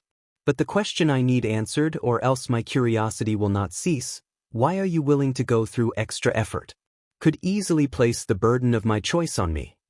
I just sat in silence, not really understanding it myself. I could let him get the brunt of the teacher's attention. Similar to how that BSTRD got the general's attention so much. Yet for some reason I find this situation was different. Me, call it thanks for breakfast. He just nodded and we continued on our way. Rapidly racing across the roads towards our arching building of imprisonment. A couple dozen minutes before class begins no one was there once again besides the teacher. I must confess, I agree with Izuku on silence. It is peaceful to just let your brain fall blank as you can hear nothing but maybe the ringing in your ears. Well, the subtle ringing in my ears. First person to walk in was the dichromatic kid. At least he understood silence. I just nod to him and he does the same back before sitting. A brief intermission, but sadly this calm was too soon broken. 3 voices down the hallway. ####, I'm telling you. Don't converse with him. He is bad luck. ###, I know Mina, but she is intent on figuring out her things the hard way. ###, 𝐀𝐮𝐭𝐡𝐨𝐫, I agree with her, but maybe there is merit to trying to courteous to him at least. My little brother is in his angsty phase and acts similar. Mina, yes, except your brother hasn't killed anyone. ###. To be fair, we don't know that for certain. 𝐀𝐮𝐭𝐡𝐨𝐫, The three of them reach the door and continue conversing lightly before they look in to see me leaning back in my chair with my arms crossed. Mina whispers, "Is he sleeping?" Jiro, whispering back, "I don't know, his heartbeat is about normal. Or maybe that's Todoroki's." They all sit down and things go somewhat normal. Everyone starts showing up, but Kogo looks about ready to try and assault me. Mineta is nowhere to be seen, much to my appreciation. The princess showed up soon after the three and just takes her seat. Momo, tapping on my shoulder, "Class is about to begin." The three gossipers just look at her and try to tell her that I won't be waking up soon, but are startled by my nodding and adjusting my seat to sit properly. Aizawa pulling up from his sleeping bag. Aizawa, "All right, class. So yesterday's training needs to be an important milestone in your time here. You've shown the school and your peers your abilities. It is time to start improving them. At the end of this week, you will be going to a site connected to you, the 𝐬𝐮𝐿, standing up with a smile, Universal Studios Japan. Jiro, "Sit down, you idiot." Aizawa just sighs, pinches the bridge of his nose in typical fashion. Aizawa, "The unforeseen simulation joint is a UA satellite training area. There you will be tasked with focusing on rescue and dealing with environmental factors." Kirishima, manly. Ida, "What are we to expect, Mr. Aizawa?" Bakugo, "PFFFE easy." Kaminari, "Are we dash, Aizawa, quiet." Eyes glow. One thing I have learned whilst wearing this helmet is how comfortable it rests on me and the ability to sleep undetected. Although that was short-lived with this class's incessant outbursting. Aizawa, "Now, I won't provide much more detail, but just meet at the gates at 5 o'clock. We'll be traveling early. Otherwise, today we are selecting representatives for the class. You all need to decide on a president and vice president. You have 2 hours. Wake me up when you are done." The class erupted in chatter and excitement. I just wanted to go to sleep like the teacher. That was a lesson I could be cognizant of. Across town in some unknown bar monitor, "Hello you three. I have been made aware by the MSTR that there is a chance for you to achieve your prize." Cackles ####. In a scratchy voice, "What do you want, Garaki?" Monitor, the voice changes to that of something deeper, "Tamura. Dr. Garaki has a present and news for you. Do listen to him." ###. I agree, young sir. Shigaraki, "What?"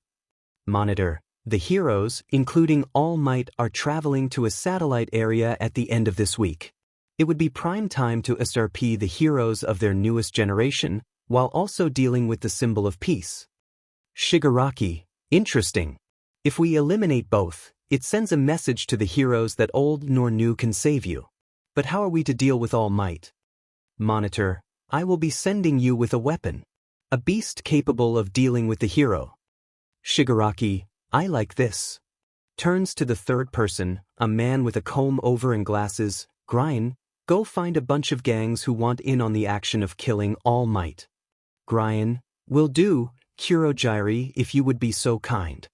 The second man, a being dressed in formal attire with the head of a void, seems to use his quirk to warp the middleman out of the bar's area.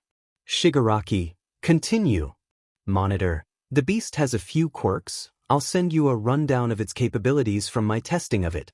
We are calling it a Nomo." The man covered in hands cackles at this news. A wide grin enveloping what can be seen of his face. Shigaraki, "Where?" Monitor, "We are still trying to figure that out. That being said, we are going to need the two of you to do something." The doctor continued, revealing a plan that he wished to be undertook. Back in the classroom of 1A, amidst the constant chatter and incessant bickering, they were all at a standstill. The board was a mess of votes. Most every student's name was on the board, excusing mine. They tried casting anonymous ballets, and it resulted in either everyone voted for themselves, or those that voted for their friends just covered one another equally. Albeit the former is more likely. All of it came to a head when one person piped up, "Uraraka, wait. Did one person not vote?" The class counts the board, all of them reaching Kaminari. "There's 20 votes. Seems good to me." Jiro, whacks him over the head, "Did you fail basic math?" Everyone reached the conclusion of 18 votes, and the smart few realized whom had not voted, leading most of the class to look at me. Most of everyone apprehensive to vote. Mina, so he's sleeping again. Ida walked over to my desk and proceeded to try and wake me with words. Then when he reached for my leg, he was met with me blinking and grabbing his hand. Always interesting to see how much Izuku can keep on an eye on me, or rather two, when sleeping, as two red glaring objects peer at me. Me, you must have a hearing disorder. Ida swipes hand away. You didn't vote. We are holding dash, me, yes I know. I just don't care. Jiro, well, you would end this discussion and then you can leave. Me, turns to her, and what makes you think I would vote for any of us? The class was either silent or started barking insults at me, mostly one blonde was barking at me. Then the bickering began again, although the only two that weren't. Me, my vote goes to her. Motions to Momo. The class was silent. Most of them were shocked I didn't vote for myself, I assume. Yairozu most of all that I would choose her. Azui, why choose her for class president? Me, chuckles, I said my vote goes to her, doesn't mean I vote for her. Turns to Momo, who'd you vote for, princess? Sits on my desk. Momo, I voted for Ida. Ida bows and utters his thanks for that kind of gesture. Me, alright. I've made a mistake, but okay. Which class person would I have to deal with more? Kirishima, that's not manly, dude. Me, turns to him, honor is a term lost to our generation. So answer my question. Aoyama, le vice president. Me, looking. I don't speak baguette, anyone else? Mina, whispering, rude. Me, blunt, pinky. Jiro, it would be the vice president, me, finally someone who can actually speak. Alright, Momo, you get my vote for vice president. And since I gave my word, Ida turns to him and pats him on the shoulder, you get the other vote, don't annoy me again, and that goes the same for the rest of you. Goes back to napping in my seat. The class was back to bickering a little amongst themselves, trying to argue the validity of my votes, but all in all, they accepted the outcome. None were willing to argue directly to me about it, and Momo was a bit apprehensive about taking the position. Ida was happy. Hopefully that gets him off my back. Catch more with honey and all that. Izuku, getting up and out of his bag, and that concludes that. Rolls it up, you still have another while till your history course, feel free to go train or do whatever. Most of the class gets up and leaves. A few stragglers stay behind, and Izuku motions for me to join him in the hallway. Following him out, to a few of classmates' murmurs. Izuku, the teachers had a meeting this morning. Me, he told me. Izuku nods, they are not finding you guilty of the student's lack of clothing, but the injuries are being blamed on you. Come on. And soon I was brought before another meeting of the council. And arguments continued for the rest of the morning. And I find myself asking the same question. Me, why did I come to this school? It was a cold Friday morning.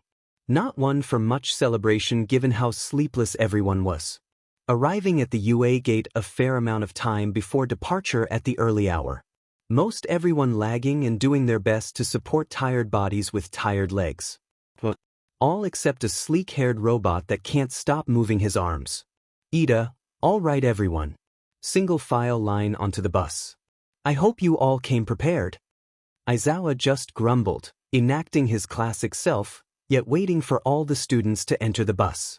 I could tell he was trying to drown out the energy of the engine running its mouth, and for once I not only sympathized with the hero, but wanted to shove a wet towel down this kid's throat. Maybe that would shut him up. Ida, is everyone in their hero costume? Jiro, Ida. It is 4 in the dash me, Ida. I swear to whatever god you believe in. If I hear you yap one more time, I am gonna shove my boots so far up your butt I could floss your teeth with the laces. The teachers just look at me, almost ready to defend their pupil from that threat until I board the bus. Jiro, I never thought I'd agree with the villain. Turns to Ida, maybe not as bad, but what he said.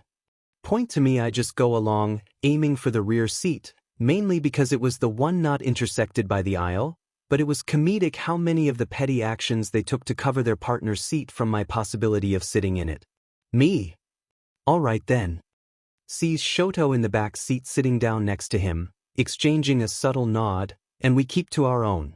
I wouldn't have minded stretching out, but this combat vest and long clothing is comfortable enough. Not having just a helmet and street clothes is good enough. I just feel that this needs something else. I look as everything I ever despised is solider with my head glowing like a starry sky. Eventually, everyone was up, the grape being the last one, not getting to sit next to anyone, trying to take the middle of the rear. Until he sees me. One slow head turn, staring at him, later, and he runs back to Kaminari. And with the ride underway I took a rest. Needed to clear me head. Yesterday at UA Aizawa and I, walking silently towards the continuation of the meeting. And I do wonder which teachers wish to punish me. Now that I consider it, Aizawa and Nizu know of me, but Mike and All Loud fought me. Do they even realize I am the same person? Aizawa, what's your confusion about? Me, that noticeable. Aizawa, when you say, it is. Me, Mike and Might fought me with you, how do they dash? Aizawa, Mike and Might are dumb. Them getting told by Nizu that you are his son, and the helmet was made for you, creates a convenience that needs no attention drawn to it. Me, chuckles, not drawing attention to myself. Usually pretty good about that. Laughs some more. Aizawa, you took a club gang into a storage house with enough sensors to rival a bank. Me, ha, and if not for my hubris it would have been fine. Aizawa, raises eyebrow. Hubris? Sure it wasn't rage. Me, that is a word for it. But in my defense, you can't tell me you haven't wanted to shut him up. Aizawa, goes to show my self-restraint. Me, goes to show my confidence. We just share a look at each other and shrug. Made a good decision. This is the one teacher I could actually learn a thing or two from. Still regretting coming here though. And arriving at the room before the conference room not alleviating that regret one bit. Aizawa, wait here. Goes into the next room. I just sit there, and it felt as though an eternity passes. Pacing back and forth, just trying to occupy my mind. Until my attention is drawn to the window. I do have to wonder, that sense that you have someone watching you, and you somehow know exactly where. Never understood that sixth sense. Will not complain, gotta look at a gentleman who touched the gate. Me, watching, I've observed metal corrode, I've watched people disintegrate from energy, but can't say I've seen this kind of decay. The alarms began ringing with violent fervor, and the heroes rushed out of the conference room to see me watching the window. A few give me looks and leave the room in haste. Aizawa and Nizu looking at me for an answer. Me, not me. Points that they both look to see the tail end of a leg, leaving as the main gate looks as though a rusty penny aged a century, the arch falling down, and the defensive wall also having been destroyed in that area. Nizu, how? Aizawa leaves out the room as the word was uttered, leaving us two alone. Me, interesting. Nizu, you saw who it was. Me, asking or stating. Nizu, both, but preferably the former. Me, nods and starts walking towards the door. I'll answer when I get back. Nizu, wait if you please. Me, eyes are about to be on you, might want to go deal with that. I am gonna find out something. He doesn't enjoy the answer, but doesn't try to fight me at least. Making my way past the defenses and the gathering crowd wasn't too bad. Now that I could finally blink up to another building. Half an hour later the bus screeches to a halt. And whoever was driving deserves a swift kick for their annoying horn. But everyone starts getting up, and I am staying in the back just detailing the USJ.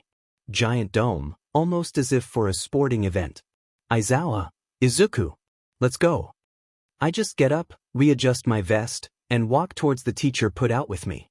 As he follows behind me. Before the bus leaves, the driver gives one last honk, much to our annoyance. Aizawa grumbles, disappear again and dash, me, and I'll get lectured or incarcerated. Aizawa, just go inside with the others. Don't blame him for not trusting me, although I question how much of that trust was really there to begin with. This is all some dog and pony show that 𝐒𝐮𝐬𝐴 is playing. Eventually I'll be another one of his pieces on the board. Walking inside the USJ was something. Plenty of different areas, ranging from mountains, to urban streets, to ocean simulations. Interesting to say the least. Who am I ever to save? Most people aren't deserving and the others never want it. Me, which hero of theirs is dash, as if asking and then receiving. ####. Hello students. I am the hero 13. Uraraka, 13. You're my favorite hero. 13, waves, always happy to meet a fan. Turns to Aizawa, hello eraser. Everyone here. Looking around the class, Aizawa, holds up 3 fingers and walks in front of the class. Standing by her, he notices me looking at him and motions me forward as 13 begins explaining about the USJ. Usual boring stuff. Saving people. Training. And I try to zone out. 13. At the aquatic area, you'll experience phenomena of the ocean and must practice how to deal when under dire situations of the sea. Kirishima, that's so manly. You'll even have us training with survivors and villains. 13. No, not today. For now we are just focusing on training your awareness and raw abilities in different environments. Zero. Sue, who are those? Points behind Aizawa and 13. The pair of heroes turn around to see a black circle of a portal sending thugs and villains out of it, down the stairs from us. Me, great. Company. Starts walking past the class. Aizawa, Izuku, don't go down there. The class joins in with this statement, but I stop for a second to notice something. The portal is open but the thugs have stopped coming through. Me, what else do they have? And once again, my mouth gave way to something I regret seeing. A man covered in hands appears out of the portal, accompanied by something monstrous. Ojiro, what is that thing? A hulking abomination. Face of a bird, black skin, bigger than all buff, an exposed brain, and the motions of a zombie. What horrible will could create such a creature as this? The villains begin murmuring with themselves down there. The man covered in hands appears unhappy. At this point the portal becomes the shape of a man and, unlike my helmet, his head is that of something as black as space with 2 yellow eyes. Me, time for a rumble.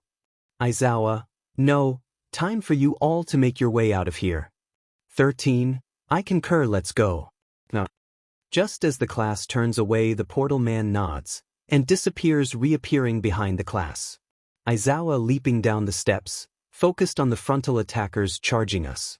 I leave to join him before I run into a portal and appear with my class, surrounded by the same portal, enclosing us just like a cage. 13, not on my watch. Activates quirk. The man just redirects her quirk onto herself, as her black hole destroys her back and suit. Never had much interaction with her, and now I am seeing why, not the combat type. Me, Ida. Get out of here. Ida, I will not abandon you all. Me, Udamus, go get help. Jiro, how we're trapped. Momo, not quite, his quirk is a portal, we just need to find his physical self. ####, you are too observant, let's scatter you dash. Bakugo jumps up and grabs the hero by his metal neck brace and pins him to the ground, stopping his cage. Kirishima, now Ida. And he races off out the door, just before the villain frees himself, reigniting his cage. ####, you with the helmet. Who are you? Me, how? Does that matter? Starts charging energy in my hands. ####, no matter, time for you all to disappear. And just like that, we were gone from the entrance. Back to me teleporting around Mizudafu, looking around the city once more. Nice to see if from as high up as here again. But time to see how the HPSC has investigated my department. The criminal may always return to the scene of the crime, and well, who am I to argue with tradition? I just need a few items. Blinking around till finally I see the apartment complex. Seems they still have it sectioned off with police tape. Not surprising, most of the people in there weren't there for any reputable reason. My room is still boarded up, aside from one tiny little crack I can see between the boards. Blinking inside, doing a quick scan of the room, No one seems to be there. But I don't want to linger, odds are cameras are here. Me, sarcastically, honey. I'm home. At HPSC headquarters, someone is running from their desk informing their superior about something noticed by their monitor. A flashing light over a map view of the city that seemed to be aimed at an apartment complex under surveillance. Soon a squad of SAT is heading underway along the road. Back at the apartment going to the same painting, moving the latch I am met with my old room, and surprisingly all my items are still here. I quickly grab my items, namely my old combat suit. I grab a few of my tools and throw them in my cargo pocket. Me, here's screeching cars, time to go. Lose them in the side alley hopefully. Soon the officers split up, a few go and clear the building, and the others head straight for the alley. All armed and lighting up the alley. SAT officer, come out with your hands up. But no one came, and all they found was a little blinking device on the ground. A second officer pulls out a device with a red dot blinking right in front of their position. Meanwhile, I am heading back towards UA with a duffel bag in tow, awaited by a line of staff when I go in the front doors. Nizu tapping his foot with his arms crossed. Waking from the pitch black that enveloped me, I find myself on a spinning surface. Or as I am to find when I sit up, a rocking surface. Swaying with an artificial breeze. And smell in the air. Me, the ocean area. Great. Stands up, and looks around the entirety of the zone has an artificial horizon playing around the edge of the water. May not stop me from walking through it, but it's not a surface that I can teleport to. In the end it's gonna have to be me swimming over I assume. I start searching around the boat looking for any hashtag, groaning me, walks toward them, another guy looking for a beating. Sees them, oh, well, I won't say I was wrong. 𝐻PSC, sees me, you already did that. Cowers me, get the hell up you imp. Got bigger problems than me beating the lechery out of you. 𝐻PSC, agreed. Walking towards us me, 𝐻PSC. She just nods to me and we look around not finding anyone till we hear water rustling.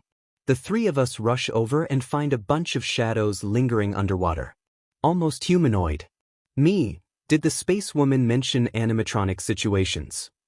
𝐻PSC, no, any other characters would be real people at a future date. Me, then we're there. Jumps over the railing 𝐻PSC, what are you doing? Throws tongue to catch me, but misses as I plummet to the bottom, sinking from the weight of my armor. I see the true visages of the humanoids. Over a dozen criminals, most all seem to have a water quirk. Two of them with some kind of blade quirk seem to be ripping the boat open from the bottom of the hull.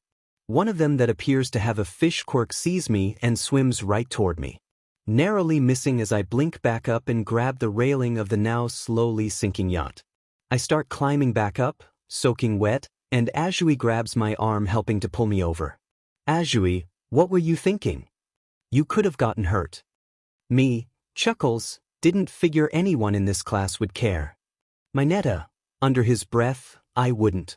Gets slapped in the face by 𝐻PSC's tongue. I just chuckle softly, and start telling them what I had seen when a loud explosion is heard and smoke starts bellowing out of the back of the boat. 𝐻PSC, sinking. Got it. Turns to me, you can teleport right. Me, gonna be hard. The area of dash, hashtag. Panicked screaming we turn to the stairway that goes below deck and find a pink-skinned moron running out trying to swat some invisible fire that I guess she believes is in her hair. 𝐻PSC, Mina. Pauses and turns to us before running and hugging 𝐻PSC, Sue. Me, great. Another one. Mina, great, we got the purple pervert and prison escapee. Me, cute.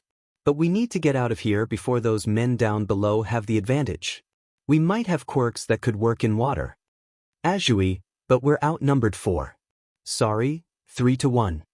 𝐻PSC, I'll die happy so long as it's between 2L-, gets slapped in the face again me, so I propose using him as bait. Points at 𝐻PSC, no. Starts running to the opposite side of the deck before realizing he was picked up by the back of his collar me, as much as I would like it to be that bait. Just use your DMN quirk, bait them towards it. He just nods scared and starts violently and hastily throwing his orbs in the water, But to our surprise, they don't swim towards it as if he were about to bounce across. Me, they're avoiding them. Mina, sarcastically, "Welp, there goes your brilliant plan." Me, "Azui, how stable could you balance on him while holding Pinky?" Azui, "Karo, not good." Thug number 1, "You are 𝐒𝐮𝐭𝐡𝐨𝐫. Starts laughing. A few of them start surfacing to observe the last 8 feet of the boat sinking. Me, "Do it anyhow." Drops my netta and walks over to the railing. The kids start preparing to get ready. The hesitation in each action is becoming quite clear. If they were in the old dog and pony shows, they'd get smoked so hard their instructor would lose his voice. Me, "So you BSTs ever heard of those purple bombings over the city?" The students also look at me in a little bit of curiosity. I just motion for them to get ready, counting down with my fingers. Me, turns back to the villains, still counting down from 3, "Guess you never saw the arsonist who did them." Aiming at the villains, and I start shooting beams at them as they dive underwater. Giving the students ample time to start bouncing across, giving them a little in the right direction by shooting near a shadow swimming towards them. Finally they reach the edge of the zone and walk through the hologram. Me, now that that's out of the way, turns to the boat outside the simulation area. Azui, "We're good." My netta, "Sweet ground." Hugging the floor. Mina, "All right, let's go find the others." Azui, "Wait. We need to wait for Izuku." Mina, "He just said he was the arsonist." Azui, "But..." My netta gets up and looks at them both. She's right. If anything will help you, he can probably survive. Dude has likely killed similar people. Shrugs. They stand there bickering for a bit longer. Back inside of the ocean zone. Me, maybe going out with a bang would be fitting.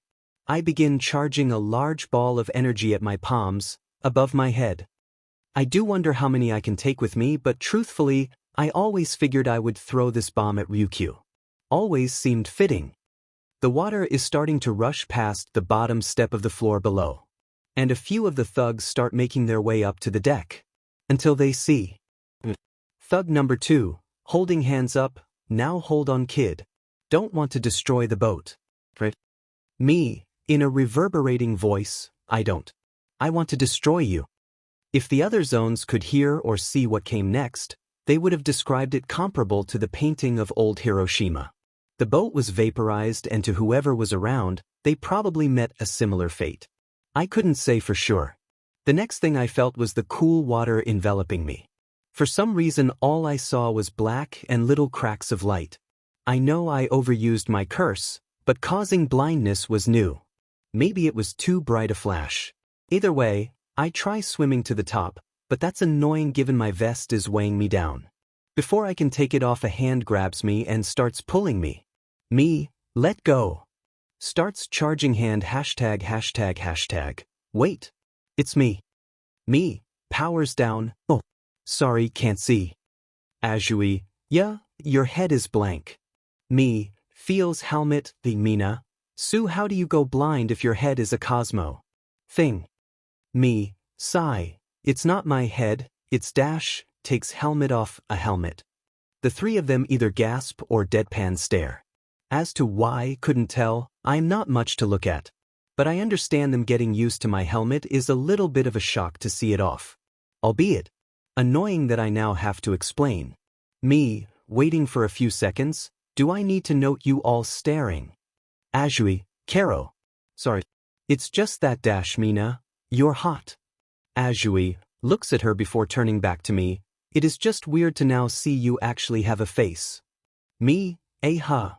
Grunting from drawback, hitting and moving on. "We need to get tea going." Mina, crossing arms, "Why are all the hot ones bad? And why do you have a stutter?" Me, "And not the TT -- deep breath time." Azui, "Mr. Aizawa is still fighting in the center. I feel it weird to ask, but do we need to worry about those thugs?" Points at ocean simulation. My netta, "You saw the same explosion I did, right? He killed them." Me, "Likely." Looks at center and points, "What the hell is that thing?" Mina, "We have no clue, but at least it's not doing much besides sitting there." Smiles. Me, sighs and pinches bridge of my nose, "Why?" And before she could ask, what, she got her answer in the form of the jinx. The creature was motioned by the man covered in hands pointing at Izuku. And before anyone could say, oh, so, it hit him into the stairs. Me, we need to go help him. Azui, we need to go regroup with everyone. Mineta turns away, we need to our dash, I just slap him unconscious, and catch high before he falls over. Handing him to the two girls. Me, I don't care if you want to regroup or help me, but I am gonna give those pricks a piece of my mind. Sets the helmet down and starts walking towards the center. Mina, you can't go fight them. Me, turns to her, and continues walking. They both murmur something before they go and start walking with me. Azui, we left the grate by your helmet. Mina, why are we doing this? Me, because you're stupid. Mina, you're doing this too. Pouting. Me, because I've been in this situation before. You haven't. Azui, we can talk about you being a villain later, we need to get Izuku away from that thing. Me, easy. Blinks away to the center. Arriving in the center, I am met with little to remnants of the thugs. But the two villains at the beginning are back to where they were before I got teleported. My classmates still running to meet me. Speaking of teleporting, that misty guy, he takes notice of me and ushers the least few thugs towards me. One has a finger gun quirk, aiming at me. I blink away only to be met with a portal sending me back, and before I react, the thug tries shooting me only to be met with clicking.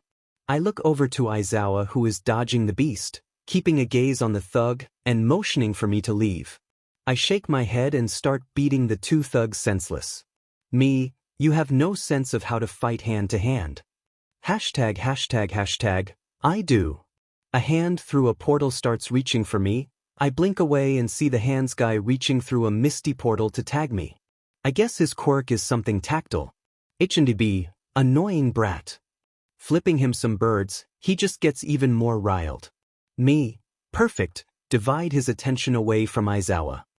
Shooting blasts towards them, and dodging them being redirected back at me. You two gonna do anything or let the muscle do all the dirty work? The mist, these hero children are insufferable young and austere. Allow me. ℏ&𝐾𝐵, no let it. Snaps for the beast's attention. I hadn't realized, but the beast was hitting Izuku into the ground, but the beast luckily turns towards me, and begins to walk towards. This was the plan, but it could not have gone worse when I heard what I did next. Mina, Mr. Izuku. Running with Azui. Me, oh no. Nomu went from looking at me to looking at them. ℏ&𝐾𝐵, kill them. Pointing at the two of them. Me, reverberating voice, no. Puts a wall of energy between the monster and them, the wall encompassing a wide area blocking off the ocean area pathway from us. The creature pauses for a quick second and starts to reach through as its arms starts to slowly vaporize. Before I could be pleased with the result, I noticed what was getting disintegrated was regenerating. ℏ&𝐾𝐵, cackling, you stupid brat. This Nomu was created by my MSTR. It has the strength to rival All Might. Me, reverberating voice, now that I'd like to see, but not with these two. Focuses more. I try bringing up the intensity as the beast begins walking through, and it causes it to step back to regenerate faster. It was beginning to slow with how cauterized it was. Finally turning to me. It begins to accelerate pace before going at a full-on sprint. Blinking behind it, it turns around almost immediately. Me, does it know where I am? The villains just laugh at the amusement I seem to give them.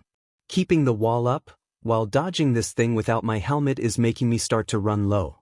Eventually causing me to slip up. As the Noma runs and hits me against the staircase. I fly through the air and end up cracking my back against the concrete steps, making an indent in the floor. This causing the wall I created to finally go down. For a solid few seconds I didn't realize where I was. The creature walking towards me as my head and vision finally stop spinning.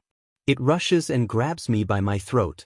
ℏ&𝐾𝐵, laughing more, you won't be able to stop it. I will kill you, then Eraser, then All Might. Trying to gasp for air, I just grab its hands. No use trying to pry it loose, I just start incinerating its hand. Hesitating when it starts scorching my neck. It starts squeezing harder. Me, screw it. Charges up and vaporizes his hand. Before blinking away, I teleport behind it before stumbling and falling down. My neck is now killing me, not to mention my exhaustion causing me to start phasing through the floor and beginning to lose consciousness. Before I completely collapse on the floor, I see the girls running to help Eraser. As they're making their way towards another set of stairs, the beast turns away from me. Going. Charges a massive beam aimed at its legs, another bright flash of light, and a hole put through the creature and the wall behind him. The creature falls as I am, and starts crawling towards me as its legs start regenerating. 𝐀𝐮𝐬𝐫, scratching his neck, little Brett, begins walking towards me. I can't move. All my focus is on trying to make sure I don't degrade. I can barely keep myself from falling through. Completely. Looking at him coming, I can hardly believe that I am about to be bested by a male innuendo, poor excuse of a villain. All because I stuck my neck out for these morons. All because I decided to trust people. All because of him. You'll be the first, then we will see how All Might enjoys seeing his students turn to dust. Me, I'm his least favorite. But I'll save you a seat in hell. As he reaches for me, the last person I would ever hope to hear. All Might, I am here. Is here. Ida, from atop the stairs, posing, I brought the heroes. Welp, I won't look a gift horse in the mouth, or whatever the saying is. Me, turns back to 𝐀𝐮𝐬𝐫 slowly with a grin and laughing, you are fed now handy. Better get to killing me before they get here. 𝐀𝐮𝐬𝐫, it's not handy. The mist, young 𝐒𝐮𝐬𝐫, it might be best if we depart. The Nomu is still regenerating, most of the others are incapacitated, or soon to be, and 𝐻PSC, we are not leaving. Not until he dies. Reaches for me, Macho Man rushes down and pushes both me and the villains, with a gust of wind, away from one another. No complaints, I need some time to reorganize myself. Not that I have much when I hear a scream of, no. And surprisingly none of the staff hear it. All the heroes start dealing with the remnants of the thugs, and a few that got up with a second wind, while half the heroes start ushering out the students. A few have made their way to the top, and ectoplasm is getting clones to help Izuku out. But it seemed the scream came from the mountain area behind me. A few thugs walking by the ledge. I blink up to the ledge and see a few students under a blanket with two thugs holding Kaminari. Me, slowly walking towards them, and in a static voice, you can. I have Hadi, SHTD day.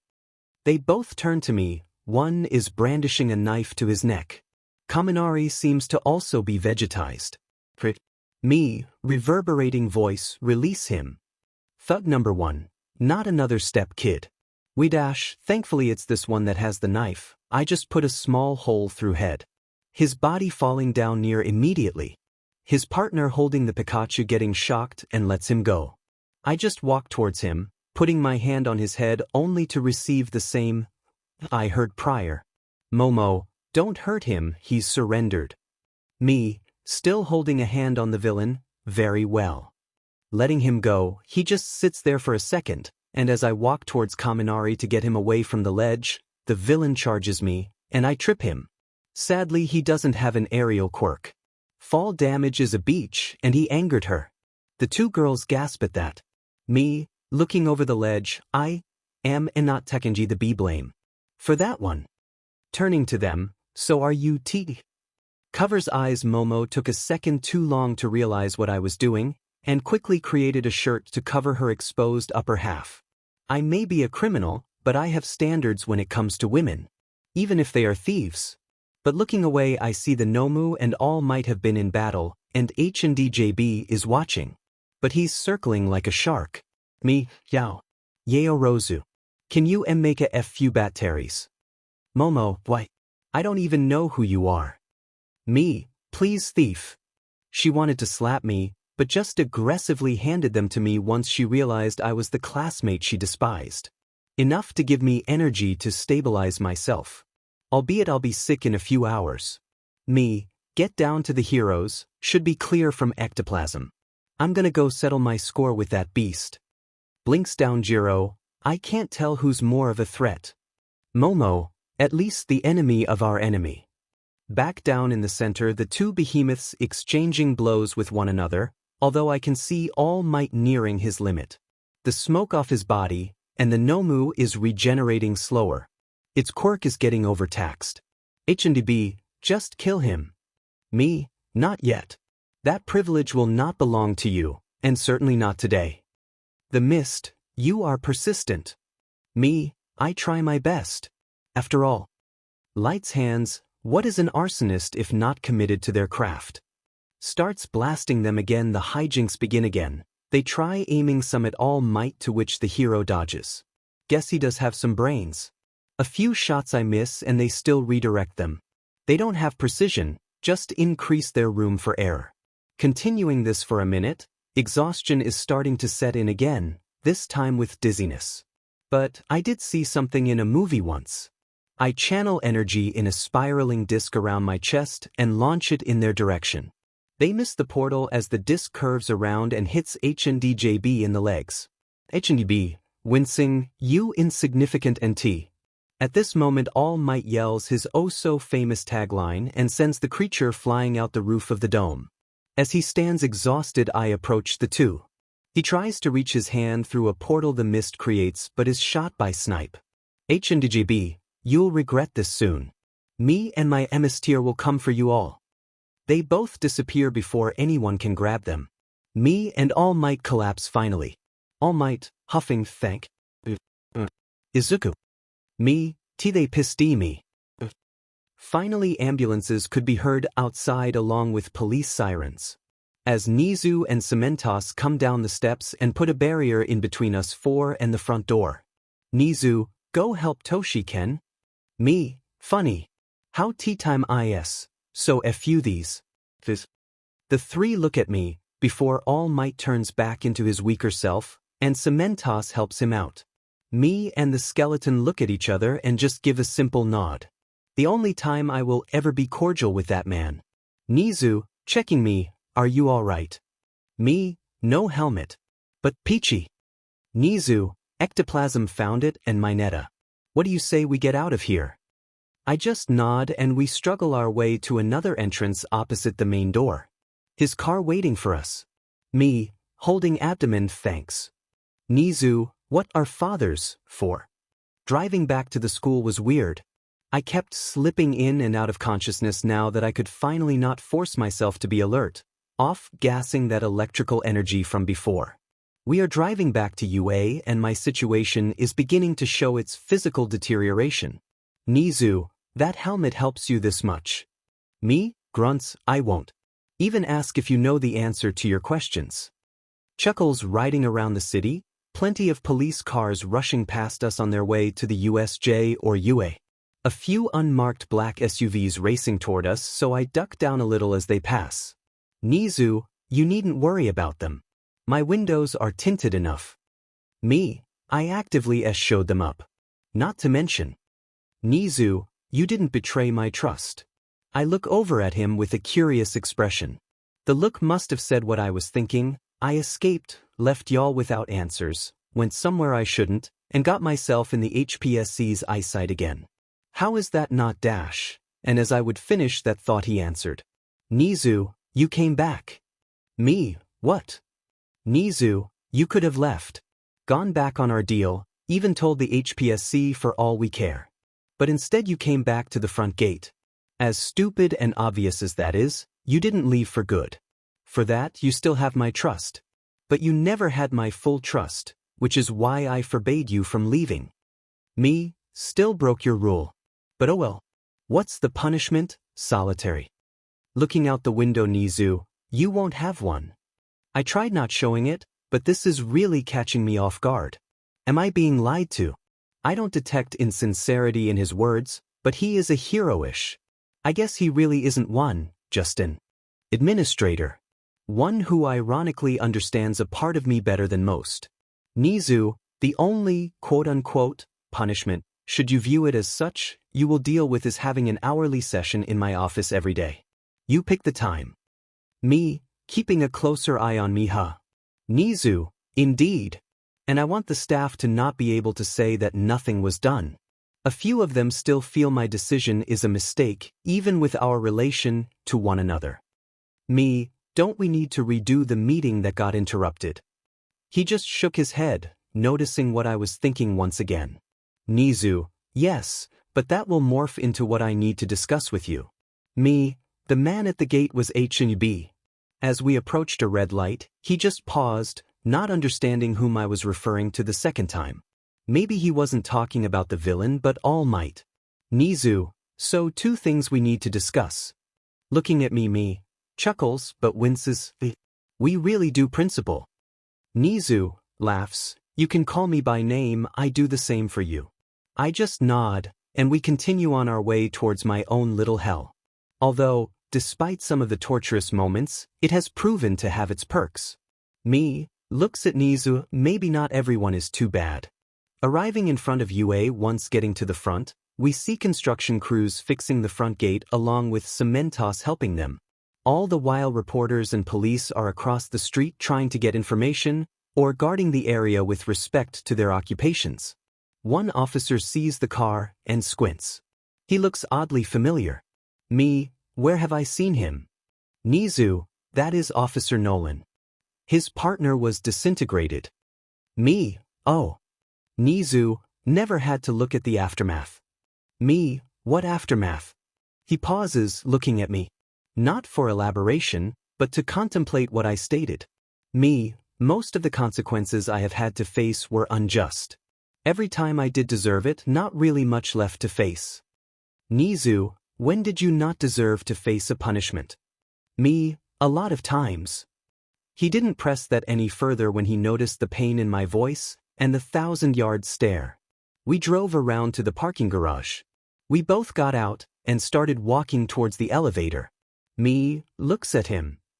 𝐻PSC, I extend a hand to him and pull him upon my shoulder, and we just nod to one another. We make our way to the ground floor and start walking towards the office. Met on the way by a few officers. Officer number 1. Mr. 𝐻PSC, Detective 𝐀𝐮𝐭𝐡𝐨𝐫 needed to converse with you about the incident at the USJ. I remember that name. That was the Boy Scout who was always assisting Izuku with chasing me the last few weeks. This could not be getting much worse. Not to mention I've already disappeared once. Doing so again will be more trouble than it is worth. 𝐻PSC, we can have that meeting another time. We need to have a staff meeting. Officer number 1. Oh, I apologize, are you a teacher as well? Looking at me, I am --𝐻PSC, this is my son, he and I are heading to my office. Officer number 2. Perfect, the detective is already there. 𝐻PSC, very well, but I will have to postpone a lengthy and thorough chat with him until we get things settled here. Officer number 1. Sir, if I may, we could assist in that if you --𝐻PSC, and I must insist that UA continue its efforts as we always have. But we appreciate the assistance we have asked for in the past and future. All I could say was dim under my breath. I guess there is a reason the little guy is the head. Smarter than everyone combined and quick to figure everything out. Officer number 2 grabs the other officer's shoulder. Thank you for your time, Principal. They leave and the trek to his office is underway once again. Although this time he is in contemplation. Right as we reach the door. 𝐻PSC, don't worry about the detective, there is a reason I said I would decline a formal meeting. Go ahead and enter. We both do and find the detective with All Might, Recovery Girl, Vlad, Midnight, and Snipe. All of them having their own private little conversations, but what caught me off guard is that All Might is still in his frail state in front of the detective. Finally makes sense, he's in on it all, and they are all playing everything close to the chest. 𝐻PSC, detective. Waves Detective 𝐀𝐮𝐭𝐡𝐨𝐫, 𝐻PSC, and me, Izuku, hello. Detective 𝐀𝐮𝐭𝐡𝐨𝐫, walking in front of All Might. 𝐻PSC, do we want students present given the circumstances? 𝐻PSC, this is my son, and he has some information to present, plus I want him in on this. Detective 𝐀𝐮𝐭𝐡𝐨𝐫, very well. Turns to me and raises hand, pleasure to meet you. Small Might. 𝐻PSC, Naomasa was telling me about the group that invaded the USJ. People have heard of a new group calling themselves the League of Villains. Detective 𝐀𝐮𝐭𝐡𝐨𝐫, There have been numerous rumors of them recruiting. Likely it was for this incident, but given we don't know their leadership, it is also plausible that we are yet to see the last of them. But we should be fine for a little while. 𝐻𝗓𝐾𝐮𝐭𝐡𝐨𝐫, who were the two that got away? 𝐶𝐿𝐿, I don't quite know. The beast was occupying my attention, but the one covered in hands drew my sight a few times. He had a brash, outraging personality, as if a child losing at a game. I snickered slightly at that, which drew 𝐀𝐮𝐭𝐡𝐨𝐫 to also chuckle ever so lightly. 𝐀𝐮𝐭𝐡𝐨𝐫, looking at me, care to share? All the teachers and the detective look at me, good old-fashioned debriefings. I always hate them. Me, the guy covered in hands is the one who decayed the front gate. His assistant was calling him young Detective 𝐀𝐮𝐭𝐡𝐨𝐫.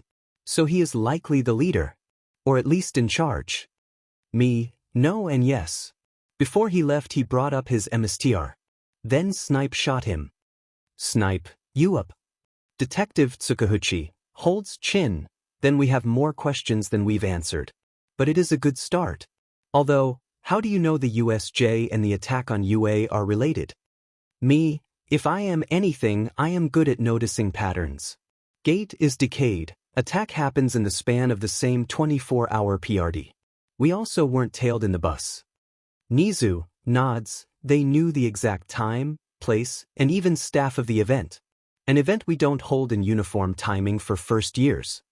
Detective 𝐀𝐮𝐭𝐡𝐨𝐫, how do you know staff? Me, they brought something for All Might. A hero who was conveniently absent, but not by our planning. Looks at 𝐶𝐿𝐿, walks past Detective 𝐀𝐮𝐭𝐡𝐨𝐫. That brings up my question. How are you this calm seeing me? You almost even knew. The staff gets on guard ever so slightly. The detective also curious to the question. Me, I said I am good with patterns. You showed up less and less, took more television appearances, and a teaching job despite no interest in the past. I knew without knowing exactly what was going on. 𝐶𝐿𝐿 looks at 𝐀𝐮𝐭𝐡𝐨𝐫, you never told him. 𝐀𝐮𝐭𝐡𝐨𝐫 smiles, not my secret. We then continue exchanging details with the detective. He scribes it down and thanks us, leaving us and the teachers. At the moment that the detective leaves, another swing of the door opening as ectoplasm joins us. 𝐀𝐮𝐭𝐡𝐨𝐫 hops off my shoulder onto his seat, now that we can speak more plainly. Recovery girl walks over to me, now I can do this. Hits me with her cane, me, pulls leg back, ow. What? Recovery girl, for refusing treatment and then going and getting yourself in trouble. Me, to be fair, I didn't need it till after, and I can patch myself up somewhat. Ectoplasm, with this. Holds up my helmet. The teachers all take a seat and here I am. In front of the U-shaped table. Now it is abundantly clear what my punishment is. Coming clean. Ectoplasm sets helmet in front of him. What is it? Me, something important. Midnight, we are gonna need a bit more than that, sweetie. Turns to 𝐀𝐮𝐭𝐡𝐨𝐫, would you care to fill us in, or are you gonna deny everything again? 𝐀𝐮𝐭𝐡𝐨𝐫, sipping tea. Not my secret. I just look at them, letting time pass for what felt as long as an hour. Truthfully, it was probably only a few seconds, but no relenting in their gaze as I stood at attention. Snipe, why do you need a mask, partner? Me, why do you? 𝐻𝗓𝐾𝐮𝐭𝐡𝐨𝐫, answer the question. Me, okay, because I do. Ectoplasm, sighing, and the reason for why you do. Me, something I wish to not disclose. Recovery girl, does it have to do with your medical history or lack thereof? Me, what are you talking about? Recovery girl, every single student that gets injured, I have to deal with. I have a very neat file system of every student's records that get sent when they join us. Yours don't even exist except for a few shots given at a military base that a friend of mine found. I give a look of shock and slight horror when she brings up military records. Recovery girl, I asked 𝐀𝐮𝐭𝐡𝐨𝐫, but he refuses to elaborate on anything. And we can't force him. Me, you can't force me either. Midnight, want to test that? 𝐀𝐮𝐭𝐡𝐨𝐫, ignoring that comment. Looks at me, I can alleviate some of this if you would like. Me, well, I guess it should go without saying I am adopted. A few of them nod, pleased that some progress is actually being made. Me, I need that helmet to maintain my curse. 𝐻𝐵, curse. Me, holds up hand whilst charging energy. My curse drains the energy of my natural body in order to manipulate energy how I do. Midnight, your quirk isn't simply emitting with some teleportation ability. I just shake my head. Me, it allows me to control energy any which way I please. It helps when there is a source I can draw from, but not matter what, it still weakens me. Still weakens me whenever I don't use it, to be honest. Recovery girl. I noticed the telltale signs when I was briefed on your fatigue, and seeing you now, I am sure of it. Snipe, of what 𝐀𝐮𝐭𝐡𝐨𝐫? Partner sick. I just look at her and shake my head. I have no longing to hear the words again. Recovery girl, you have me, malignancy effects. Recovery girl, you've heard this before. Once again I just nod my head and look down. 𝐻𝐵, what is this? Me, a popular name for what I have from a villain a long time ago. His quirk malignancy allowed him to cause growths and special decaying on his victims. Midnight, the corpse collector. He was known for killing people and causing. Covers mouth, oh. Me, I have quirk caused, grade 1 astrocytoma. Cancer of the astrocytes in my brain. One more room filled to the brim with silence and sorrow. Recovery girl looked at me in shock. Although she was not the only one. Even 𝐻𝐮𝐬𝐴, for all his intelligence and know-how of what goes on around him. He could not do much besides hold his head down, focusing on what I had said. I bow my head in shame and walk over to grab the helmet. Ectoplasm holds a hand on it. Ectoplasm, is there me, shakes head at him. Recovery girl, how are you even alive? Midnight, 𝐀𝐮𝐭𝐡𝐨𝐫. Me, she's right. Grade I doesn't have many people living past a decade, and I am in my early 20s with a disease that adolescents get. 𝐻𝐵, can we me? Stop. Hangs head, please just don't. They all understood. At that moment, 𝐻𝐮𝐬𝐴 nodded, and Ectoplasm handed me my helmet. As I turned for the doorway, they all still remained silent. Me, recovery girl, I'll see you for a checkup, and I'll see you tomorrow for lunch. 𝐻𝐮𝐬𝐴. Despite not looking back, an agreement to those plans were made. And I made my way out into the hallway. Seeing the bus was back with all the students. Seems they were getting picked up by their parents. I make my way outside the front gate, standing against the main building's entrance. A few of them see me. Surprisingly, one starts walking towards me, so I meet her halfway. 𝐻𝐵, hello Izuku. Me, 𝐻𝐵. 𝐻𝐵, please, I call you by your name. Call me Tsu. Me, that's because I don't have a family name. 𝐻𝐵, regardless please. Me, very well. But you shouldn't keep your. Looks at the frog parents staring at me. Parents? Waiting. 𝐻𝐵, they're fine, I just wanted to say thank you. Me, there is no reason I deserve gratitude. 𝐻𝐵, you saved me. I wouldn't have been able to think of a plan or get away from the villains without you. Me, sure. 𝐻𝐵, you really are a jerk, you know that. Starts walking away. Me, always have been. Sighs, Tsu. Tsu, turns around. Me, thank you. She smiles and bows. I return with a wave, and she continues on to meeting up with her parents. Her father, of which gestures over to me. Otherwise, one purple and one onyx-haired girl are seen conversing with one another. They take notice of me down the way. One nods, the other shakes their head at me. Me, this class is full of morons. 𝐻𝐮𝐬𝐴, but we need to put our trust in them. Me, and what? Trust they will get killed.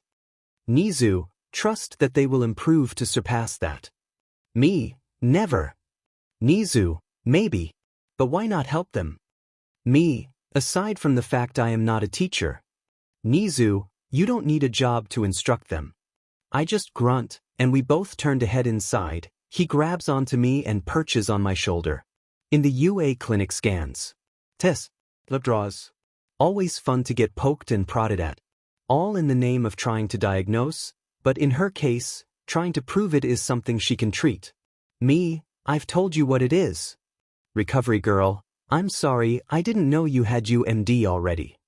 I just chuckle and throw a glance and shrug at 𝐻𝐿. Me, so when can I get some peace, the one actual recovery girl? When your tests are done. Sticks me again, I want to know the progression of it, as well as everything there is to know about your quirk. Me, you don't. Recovery girl, and why not Mr. Difficult? Bandaging and kissing my arm, I grunt and grab my arm as she does that. The wound in my arm starting to glow purple below the bandage. I really should have warned her about healing quirks.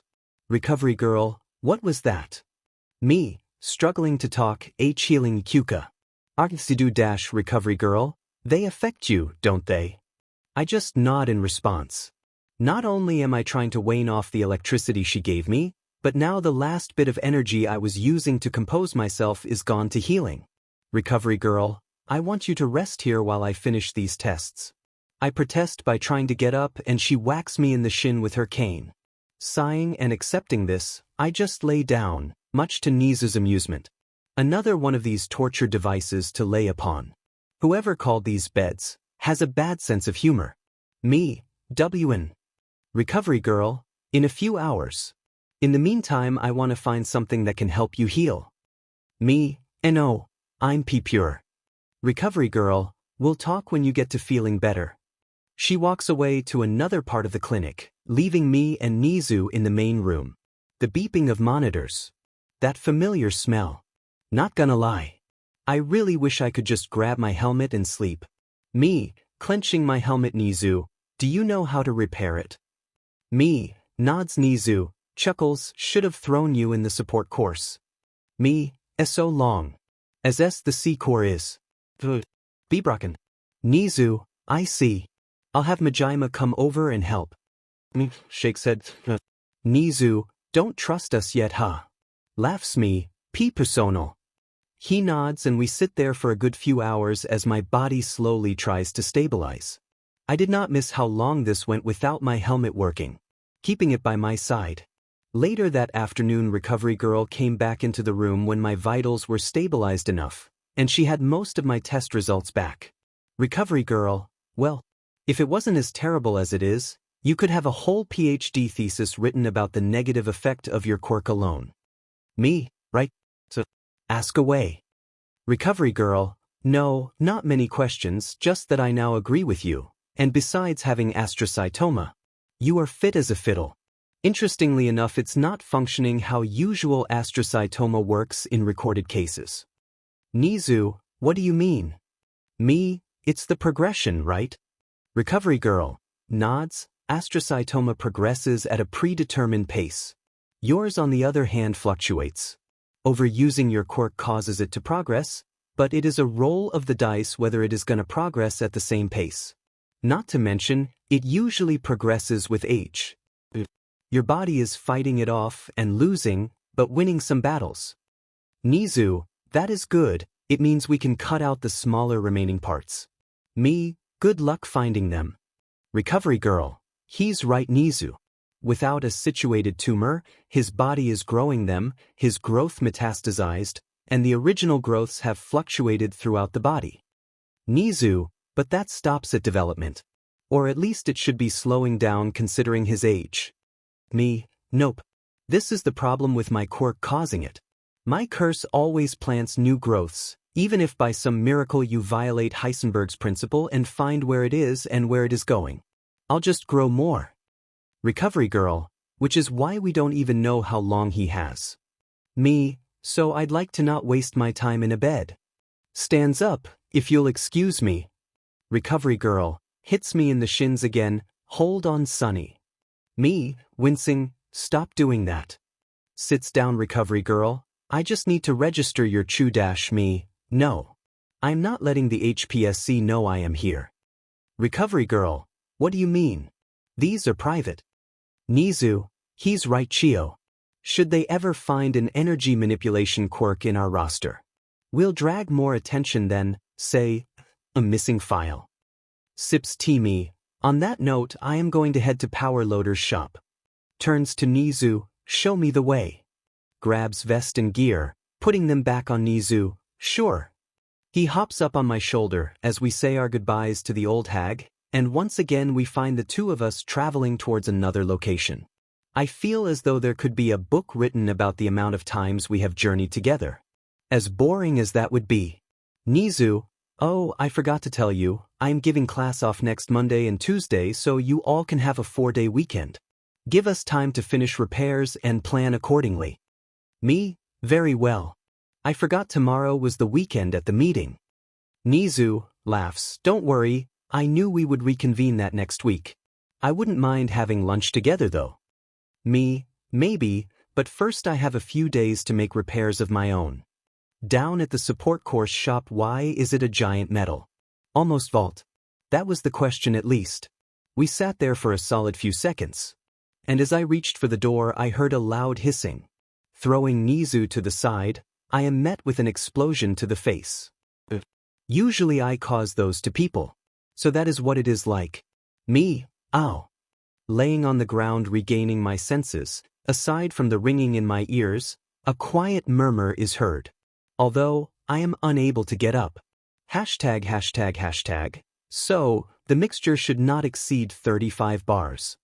Feeling what is below them, oh, hello. The smoke clears and a girl with pink hair, target eyes, and burning clothing. Me, as much as I enjoy combustions. ####. Okay. We stand up and dust ourselves off, and she walks straight back into the shop, as I reach down and grab my helmet, next to 𝐻𝐮𝐬𝐴. 𝐻𝐻𝐮𝐬𝐴, chuckling, always colorful students. Me, I think I fared better when I was on the street. 𝐻𝐻𝐮𝐬𝐴, possibly. Gets up on my shoulder again. We walk inside to find 𝐶𝐿oader tidying up his portion of the shop, while chewing out the girl.